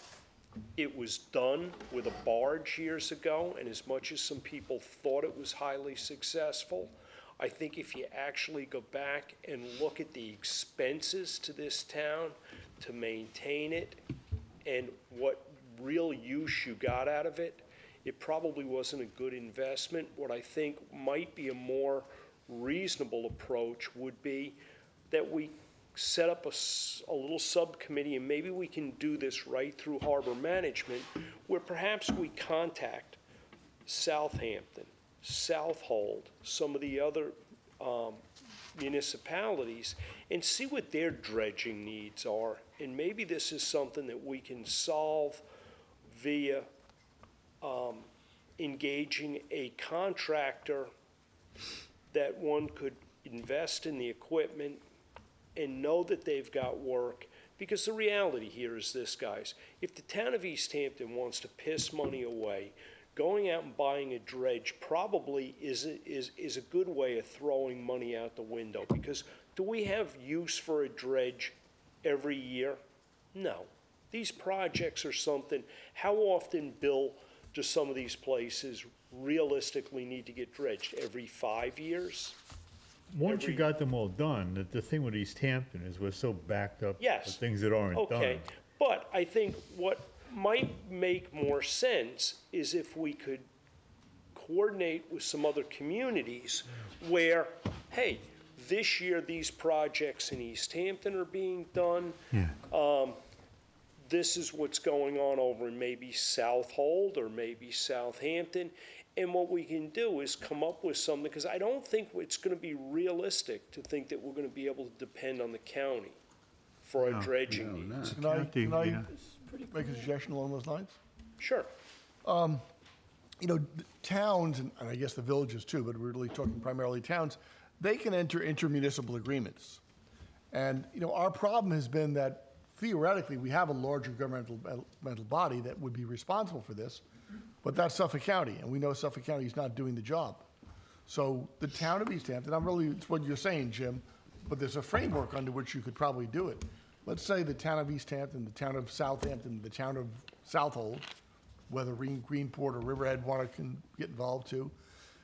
Maybe you have some sort of intermunicipal agreement whereby you come up with through a private contractor, get into a arrangement where you basically guarantee that contractor a certain amount of dredging work on a regular basis, share it out among those towns. Yeah, we do have to pay for it then, as opposed to having the county taxes pay for it, but at least we're sharing the expense with other municipalities, and we don't have to go and invest and make the capital expenditure, not to mention the ongoing maintenance that you would have to do to buy our own dredge. So I think we've been looking too close to home. We always look at it just from the town of East Hampton's point of view alone. If we could join up with some of our surrounding towns on the East End, we could do this much more efficiently. Yeah. And I think, yeah. Which what Jim is suggesting, but there's an actual framework, in intermunicipal agreements. If we got other towns on the East End to cooperate with us, it becomes very practical. The harbor management project will give us the scope of work that we're gonna have to do. When you guys are done, we'll Yes. see how many yards of fill we have to take out. From my knowledge of the town, there's a lot of things that really should be done that have been neglected for 25, 30 Yeah. years. And a lot of times those things are being neglected, not on the town level, but the fact is, we push these things up to the county level, and let's face it, it's a finite resource there. county They're trying to cover a lot of different bodies of water. But once we get a handle on how much, a really good handle on how much work there is, how it gets done is one of those things where you'd have to look for the most efficiency. It might be more efficient to just gather the money and have a contractor do it. Well, listen, I'm in the business, I own equipment. Yeah. And I bought some stuff over the years. I can tell you about a rangeland grass drill I bought that at the time I was buying it, it was a little like the dredge. I thought this was the cat's ass, okay? But the reality was, I don't use it that much, okay? This thing spends more time probably doing in New Jersey or Pennsylvania or someplace where I loan it to friends of mine, just so the thing doesn't get too rusty. Yeah. And I think a dredge for the town of East Hampton to buy it for their own purposes would be that. You'd have okay? to, the thing about what's really there is we do need to do more dredging. Yeah. We definitely, and when you look at it, there's gonna be, the thing, I thought at the time we were looking at a dredge, we could put together 5 solid years of work for the town, in the town of East Hampton for a dredge. When you take into consideration the limited amount of time you're allowed to do dredging, but I think we should get new information, look at the stuff. Whether the town has a dredge or whether it's more efficient to have a contractor It's an do the expense, dredging. one way or the other. One way or the other, but I mean, and that's the cost-benefit analysis you would do to see.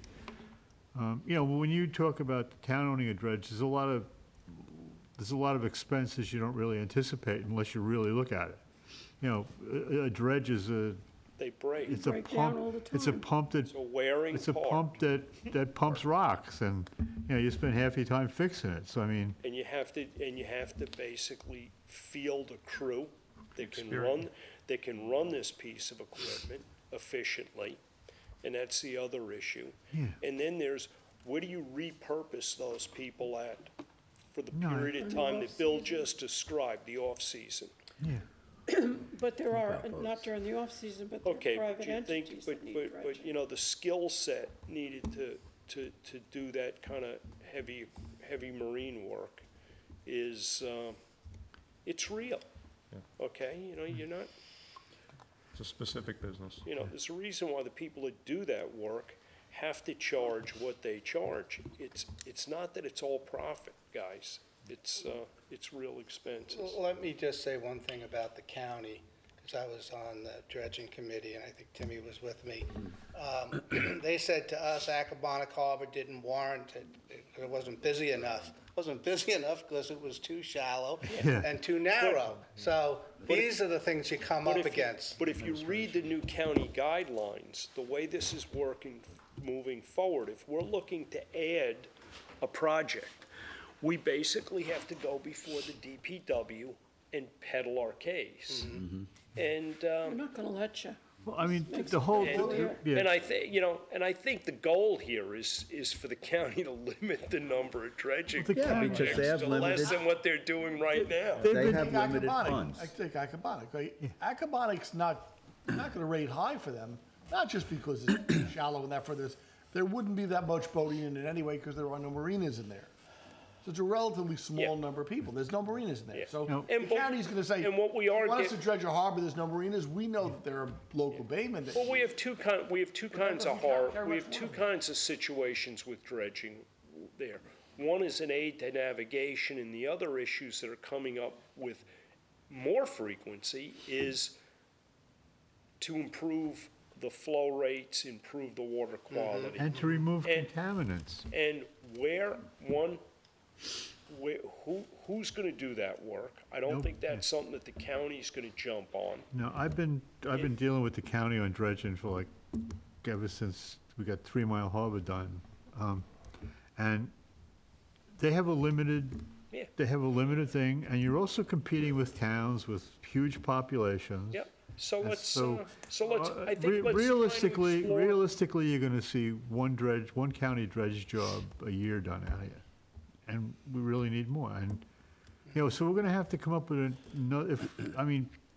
Well, we should gather this list together with the harbor of all the work we need done, and then come up with the most efficient way of doing it. And the method, you know, because it's Methodology. not the same method doesn't apply to everything, you know, and I think everybody's pretty aware, and I think we do try and keep up on some of the land-based kind of dredging operations, where we can hire a contractor and they can come in and do it.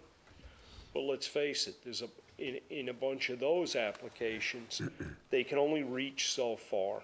There's a shoal that's beyond their reach that needs to be drawn down, and let's see what we can. The hydraulic stuff, the smaller hydraulic stuff might be ideally suited for us out here, because when we look at all of these, when we get into the point with these ponds where we're actually checking to identify the contaminants in the bottom, we're gonna find hot spots all over the place that we wanna remove.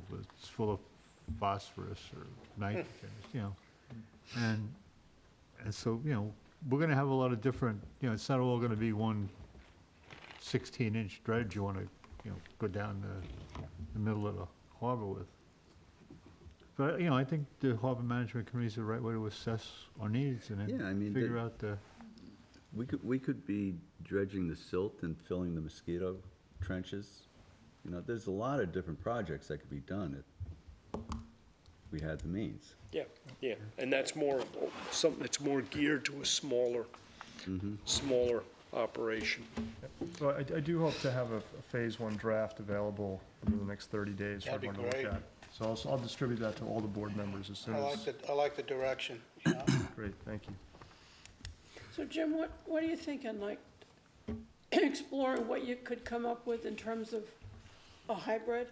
something in between? Well, no, I think it's a matter of, one, identifying our needs, and then somehow quantifying that as far as what kind of equipment, what kind of time, what kind of implementation costs you have there. And then we should be talking to some of these other municipalities and see what their needs are. And, the difficult thing is, if you have the need, I think you'll find that there's people locally that probably would be willing to invest, that we could engage, and to me, that's a win-win. You're using local talent who are hiring people locally, who are paying taxes here, rather than bringing some contractor in from East Javoo or somewhere that comes in and does the project. And, okay, Takes the money to New Jersey. well, it's a project. They come in, they do the job, and they're gone, and let's face it, there's probably a lot of little jobs that we might be able to get somebody that's on a smaller scale to work more efficiently and The part of this that the do this trust, at a reasonable cost to the community. Good long-standing relationship, local the contract. part of this that the trustees can really do in a very cost-effective manner is identifying the work that has to be done and obtaining the permits.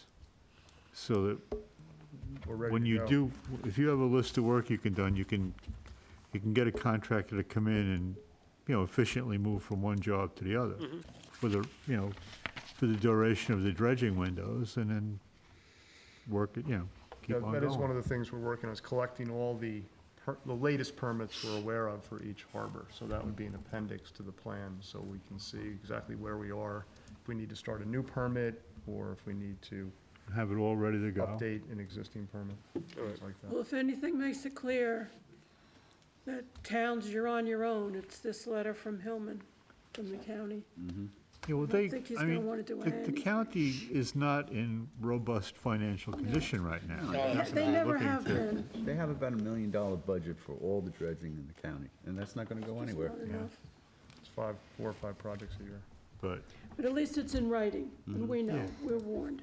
well, there's nothing different there. Invent They just something. put some scientific jabber jabber in there, wanting more samples, but they're not That's- gonna be, they're not talking about buying another dredge. No, that's just hurdles to make us Yeah. jump through so they can say sorry. So this will keep going, this discussion. I think, I think an intermediate, some other kind, using local contractors and local people sounds like a great idea. Ready to move on? All right, Napeag Lazy Point, launching ramp. Okay, launching ramp. Tomorrow, we have a meeting at 10 o'clock at the trustee offices. Bill, I spoke Office? to you. Yeah, we're gonna, Francis, I spoke to we're you. gonna go on site or just to the? Are you going to be able to make it, Pat? Yes? Okay. Brian? No, okay. 10 Tim? o'clock? I'm not sure if I'll be able to be there. Okay. I'll- Anyway. I'll try. Jeff Pantangio from Savick and Murray has some more detailed drawings and stuff for the proposed launching ramp prepared. He does have a list of questions that he's trying to answer from DEC. One of the questions that did come up is proximity of existing eelgrass beds to the proposed launching ramp site. I contacted Kim Shaw. She contacted Cooperative Extension, got the 2014 map of the eelgrass beds, and I forwarded that on to Jeff. So we're looking to go over the progress on the application, progress on the drawings tomorrow, and actually run down and visit the site. So that's where we are there. Jim, have you come to any further conclusion on the final orientation? Well, it looks like, and this hopefully will come out of this will get finalized tomorrow. I think the orientation is going to be oriented more to the west Is your favorite Then- northwest orientation? than the existing one in that, and That little eddy, basically that angle inside it eddy. into that little cove. That's the direction everybody's leaning, but I think, we'll discuss it tomorrow. We'll go out to the site, we'll have a look at it. One of the things you'll notice when you're there is the work that Darrell Glennon did grading in front of that whole parking lot. He did that in the summer that passed. I was there today. It looked just like he did it. So, we took advantage of some of those oyster shells and scallop shells and whatever.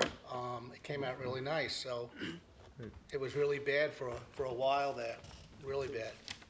It's tough on your trailer when you pull through Oh, the absolutely. pothole.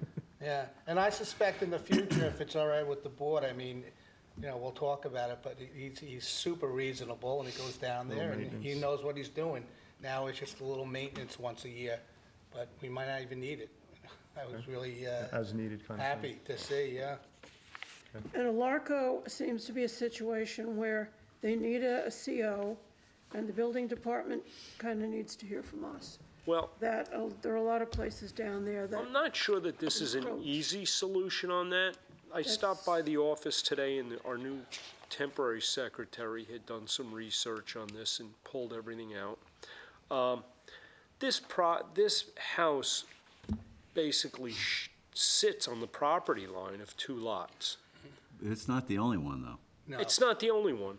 Is a simple solution to this for the town, we lease them, because to me, it doesn't matter where the alleged property line is, we own all the land. Right. Okay? So why don't we lease Mrs. Alarco 2 lots, okay? And she can get her, because apparently she has this property in contract or nearly so, and this is what's holding it up. To me, simple solution is we lease her both properties. because the other property is vacant, The other property's vacant. so, but not everybody, and there are a lot of people who overlap. There was one Okay. years ago. But you know what? This is somebody driveways trying to sell their property, Right. trying to get a clear CO on it. And quite frankly, I don't know why the I town. don't think we should rush into it, though. I think it should be tabled. No. Till Why- next- Why put things off? Well, what do we, Because then if you do one, you're gonna have to do everybody else. Well, Well, that's it the should problem. be done. Aren't there other Well, homeowners hey, that hey, Tim. lease 2 lots currently? You have a survey? Do you guys have a Yeah, survey? hey, Tim, Right. we got some leaseholders down there now that lease a lot and a half a lot or whatever. I think a simple solution on this that's probably fairly cheap in the long run is if we just rent the 2 lots out to this individual. It's not like somebody else can add another house or something there. Lori, are there others who are leasing 2 lots? Are there other ones down there leasing 2 lots? Yeah. Sure there are. So, Or half we a lease lot, them, or whatever. we lease Mrs. Alarco 2 lots. She gets through her deal, and the new Are they paying for 2 Leasehold. lots?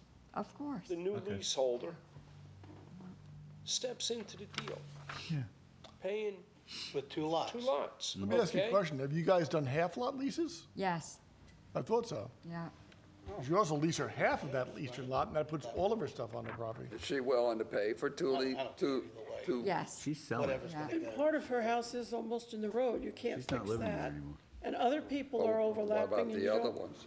you just don't have that many vacant lots to give everybody a extra lot. $3,000 a year, it's not gonna kill me. Yep, Yeah, we just lease them 2. lease her 2 Or half. or a half, either one, whatever. Okay. We'd have to, it'd be simpler to just lease it, with the provision that nothing else gets expanded or, Is this gonna allow, having 2 lots gonna allow her to put, I building? There's some I wetlands over don't, I there. don't know that it really is, because I think, my understanding is Yeah.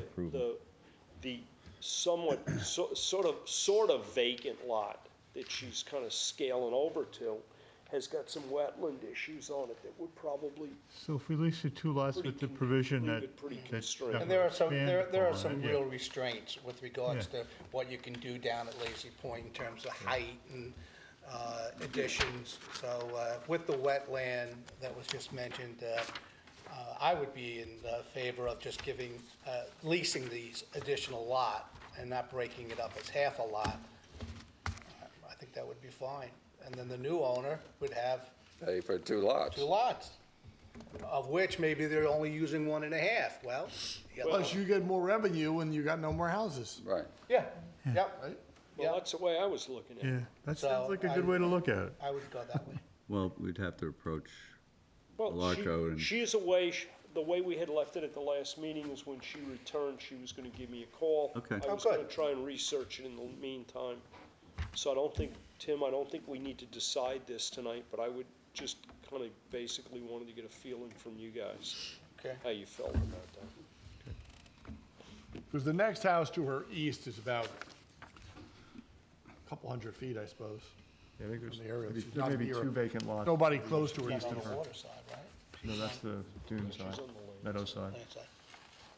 Hence the wetlands, yeah, it gets really floody in there, yeah. At least 150 feet. Okay. That seems like a, Okay, 3 Mile Harbor, ZBA public hearing notice, application for T. Walsh, 209 3 Mile Harbor. Okay, I went down, I took a look at the back of the property, assuming that maybe that would be what would be our concern as the adjacent property owner. So, do you have a paragraph there about, They want to construct approximately 659 square foot addition and pergola onto an existing residence and to demolish an existing boathouse and construct an 1,194 square foot two-story residence with a 326 foot screened porch, 346 square foot second-story deck, 120 square foot patio on a parcel of land adjoining tidal wetlands and surface waters. Is there more house here than what you showed? had I known that, no reflection of Lori, I would have taken more pictures. But no, you know, this is in fact pretty much the width, and it's certainly, you know, longer than it is wide, obviously, so my sense is there's gonna be a lot going on in the front yard to All right, this is accomplish what their goals. they need. The following wetland setback variances are necessary where a 100-foot setback is required. Variances of 54.4 and 45.6 feet are required to construct the addition and pergola. 45.6 and 43 foot respectively from wetlands. Okay? So are there wetlands in the front of the property, or is it No, just gonna be to the back? Well, no, this is This is the. 3 Mile Harbor. Right, right. Right, but in the front, you know, there could very well be a little bit of wetlands in there. There is a marina right here, I believe to the east, and there's like a country path, if you would, going from the road all the way down. And there used to be a ramp here. It's kind of broken up. There was a little boat ramp here. So, I don't know if that was the public or if it was private, or at one time it was part of the marina next door. This is an old piece of property that obviously these folks are looking to do something really big on, yeah. I mean, it's a pretty aggressive variance. It's almost half of the required setback being passed. Yeah, the only thing is what it is though, Rick, is if you look at that picture, that I'm assuming all of these additions are happening on the landward side of what you're Oh, they seeing have to now. be, yeah. So they may But already the be in this situation. Yeah, the existing house looks like it's only 15 or 20 feet from the water. So yeah, when you get on the other side of the house, yeah, you are looking for a Touch anything, 50-foot touch variance. anything you're looking for. As I a said variance. earlier, everything I'm Yeah. sure is happening in the front. Yeah. Yeah. Yeah. so it's all gonna be moving further away But from what water. happens to the wetlands eventually affects our holdings. So, Yeah, I mean, if they meet the ZBA/town requirements, you know, God bless them. I mean, we may not be happy with it, but these are already established, you know, Pre-existing structure. pre-existing. So, I don't know, you know. and then the other question is there a mention of the sanitary system on this one? Are they moving the sanitary system? I certainly hope so, Well, it would be Yeah. mentioned in that application. yeah. And there's no mention in the variance. You're gonna grandfather them, so. If you're in the Harbor Protection Overlay District, which this is, and you need an NRSP, which you do, you're required to upgrade your sanitary system if it doesn't comply with modern Suffolk County Health Department standards in several respects. But those Probably are, upgraded. those are the existing standards, not the, Yeah, the Health Department vertical separation standard, the absence of a septic system, septic tank, and any other dimensional requirement they have. So when we do a ZBA, and we're the adjacent property owner, so if we have a thought with regards to, or a standard line, would we have Lori send the ZBA our thoughts? I think that's We important. could do that or attend the meeting and, you want to look at it again? Well, Take the. no, I don't. Okay. No, but I mean, as a point of record, I think it's important that the ZBA knows that we're reviewing this,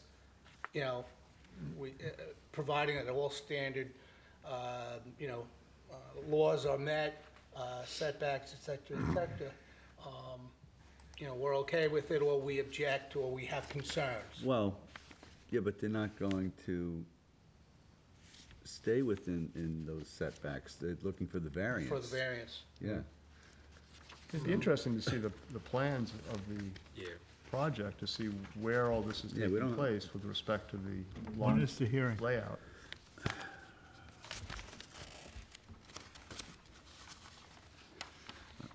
It's not, it's 7 o'clock. I don't have a date on this piece.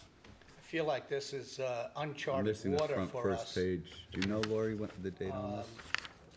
I don't, but I can. Why, Brian? Well, because I don't recall in the past, weighing in on, people's construction projects, although I am concerned about the environment and. No, we have been, and pretty much the policy that we've been trying to do is you go, you see what the scope of the application is, whether this project is coming closer to us. We just had one, for example, Lang down in Beach Hampton. The application came in for a swimming pool. Well, swimming pool in the dunes, and you go down there and you went to town hall, you pull a file, you find out that the pool actually is in the front, proposed to be in the front yard. It's on the roadside. As the trustees, are we really going to take issue with that? That's what we have a planning department for. That's what we have the ZBA for. In that circumstance, we don't necessarily. agree. We don't need to take a position because this isn't something that really is impacting us, the town and the neighbors. We're going to take care of that. If it's the other way around, if the pool, like we had one down off of 3 Mile Harbor where they were looking to put the pool on the water side of the house, and they were really pushing everything forward, and, we had a position, but so did the town. They didn't like the plan. So, I thought that was a stretch, if we're talking about the same one, because it was up on a bluff. yeah. Right. And, I just thought that, like you just said, the town has all these departments Yeah. to make sure that things are done But correctly. sometimes as an interested property owner, I think it is important that we go in and weigh in on these things, where we determine that it's gonna affect us, so. Okay. That's it. Yep. Is that your committee? 3 Mile. Yep.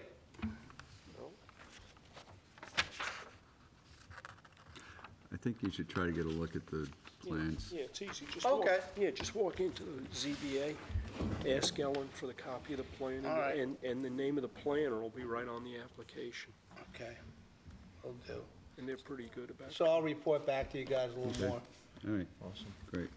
They're pretty good about basically, it's nice sometimes to talk to the planner, Yeah, okay. because they'll tell you what their issues are. You might run into this guy. Actually, Brian, Frank, is it? Yeah. Yeah, the guy is like very helpful. Yeah, Yeah. yeah. All right, application for Lobel Dashevsky, for walkway stairway at 42 Hedges Banks Drive, an inspection. They're claiming that it's pre-existing. We know about that, right? I went and took a look at it. You know, pre-existing, I don't know when it was built. It looked a little weathered. And I went back to Lori, and do you recall? Yeah, we sent an application. We sent an application, and did we get it back? No. No, Okay, table.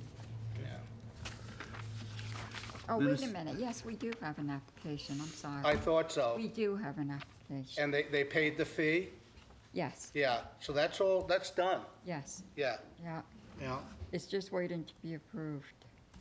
And if I'm not mistaken, I think the house was leveled, same place? No, they're just trying to legalize the staircase. Yeah, It's pre-existing. Do we have a survey for it? yes. It's on the survey, I think. Everything's in order? I haven't seen it. I don't know, is there a Yeah, I was file? up This is there. recurring, this has been on Yeah, no, I for a long went there, time. Yeah, I don't have the survey here. yeah. But it was, Well, we do have one. All right. Okay, so we'll it was in as an application. try to get that one build done one. for the next meeting. Can it be approved? We don't have, no one had seen the survey. We should I take a think look at the it full had file. shown up real a couple quick. times as an application to build it, when it was actually All right, Build? built. payment of the bills. Staples, $26.62. GEI Consultants, Georgia Pond, $494.94. I'd like to make a motion to pay the bills. Second, All in favor? aye. Aye. Aye. Okay, we have the minutes for November 14th. Yes, I have reviewed the minutes of November 14th. I think they look good. Diane did look at them also. She made a brief list of some content edits that I am okay with, and I would like to make a motion to approve the minutes that would incorporate Diane's changes, With her, with her changes. I've read them without, and I think they're fine without. Yeah, there are only a small number of them, and I don't have an issue with including those changes. So you making a motion? I'm making a motion. I'd second Rick's motion. All in favor? Aye. Aye. Okay.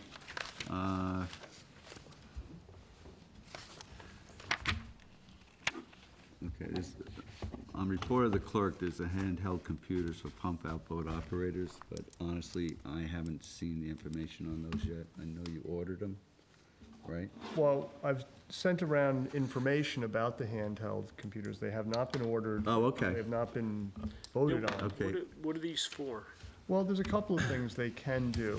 They're based on a smartphone, Android operating system, and they run different types of programs, like a spreadsheet or time clock punch in, punch out.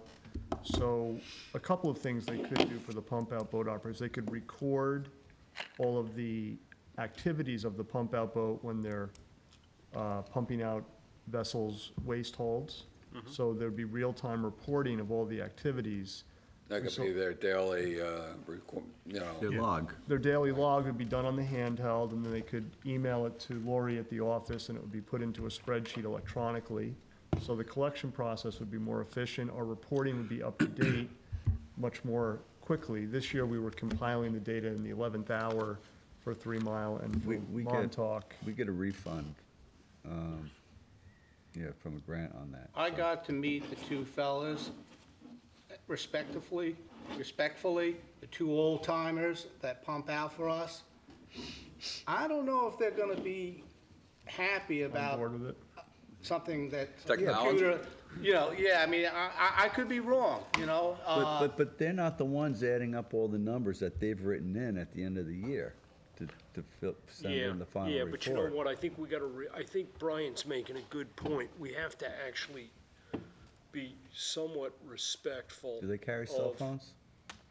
of Yes, they do. our guys' limitations. not. And probably the best way to do this is to you gotta give them some bring a time sample. to, This is something you download learn an it. app on your phone. they mess up, they mess up. Yeah, so I think this may be one of those Well, things where, it's actually a phone, It's a separate. robust phone. Right, It's a it's robust a Android. separate unit. I'm not Okay. opposed to the technology or what you're presenting, I'm just, there may be some limitations. but you know what, implementation I think issues. maybe before we invest, I think the more that, once they get more comfortable would with you, it, would you you know? We could meet with them, talk with Meet with them. them and you know what, run them through the procedure and say, listen, guys, is this something that you'd be cool doing? Yeah, getting everyone's buy-in is important, Yeah, so yeah. and why don't we if do they that? are, That's a great I idea. understand the time saving.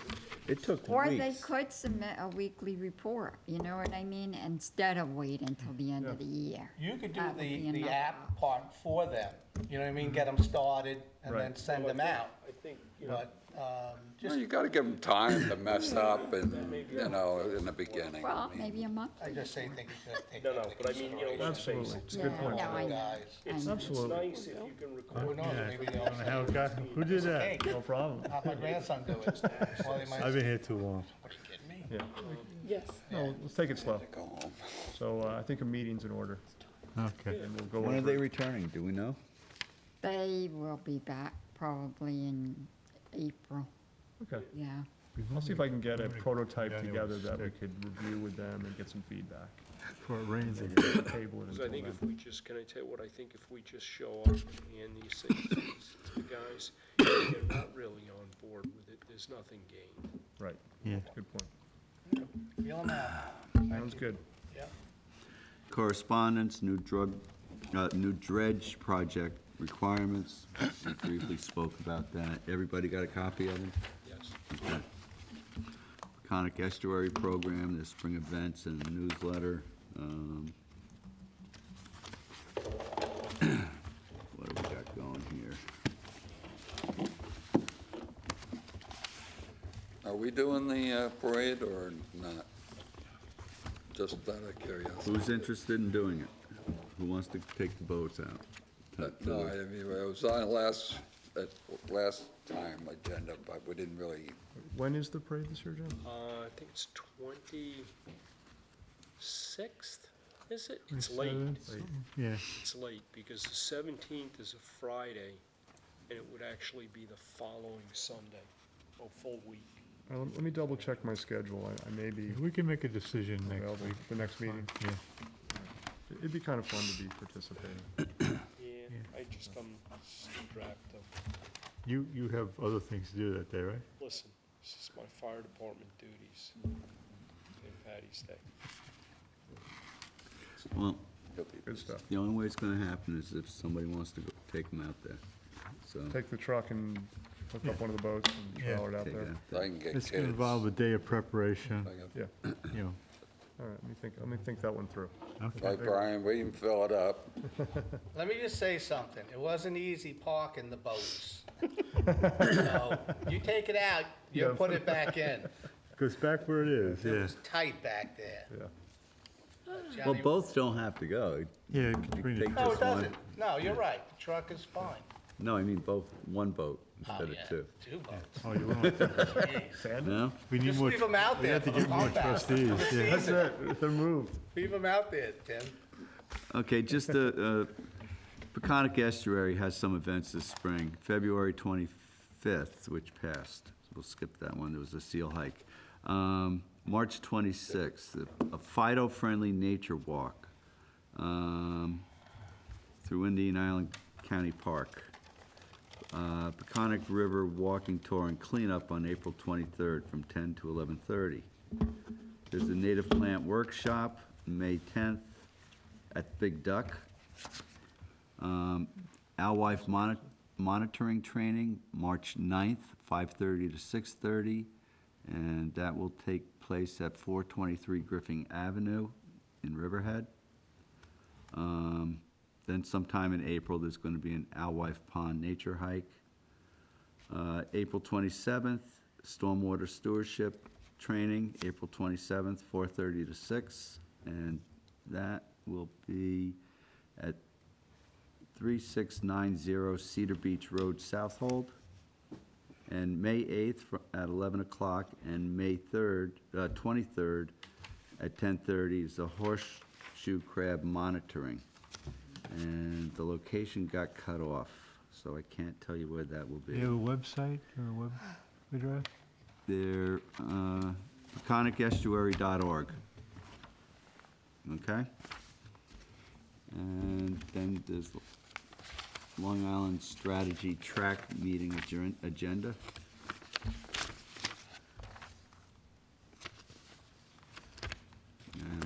this one.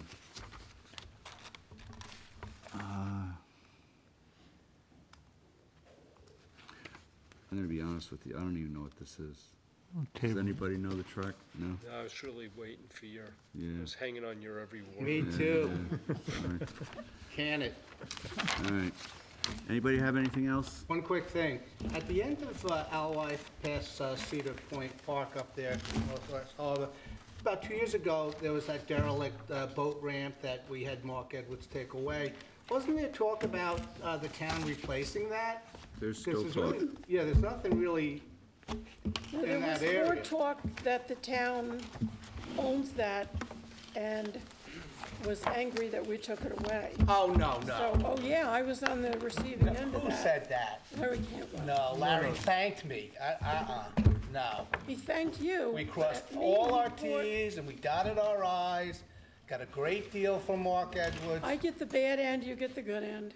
Well, it was my job. I was Do on what you it like want. Well, like white on rice. that was something they started previously, before. So my question is, does anybody know if there's any talk about putting it It back? predated Kidding Larry. around, Pat. I really Yeah. think it's a Kidding? case you don't know how to take a joke.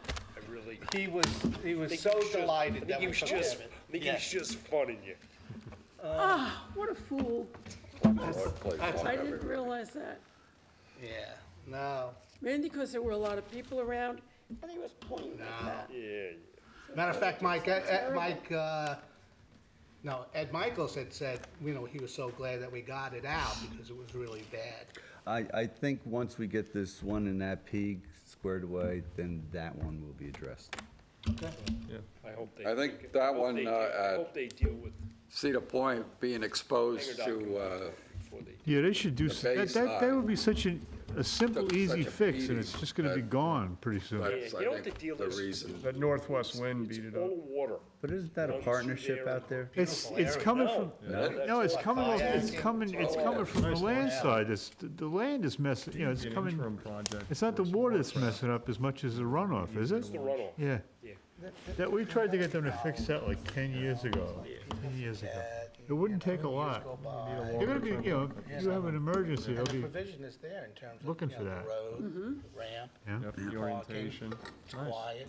It's the only place with deep water in Can I have a town. motion? I'd like to second that motion. Who made the favor? motion? Aye. Okay. All right.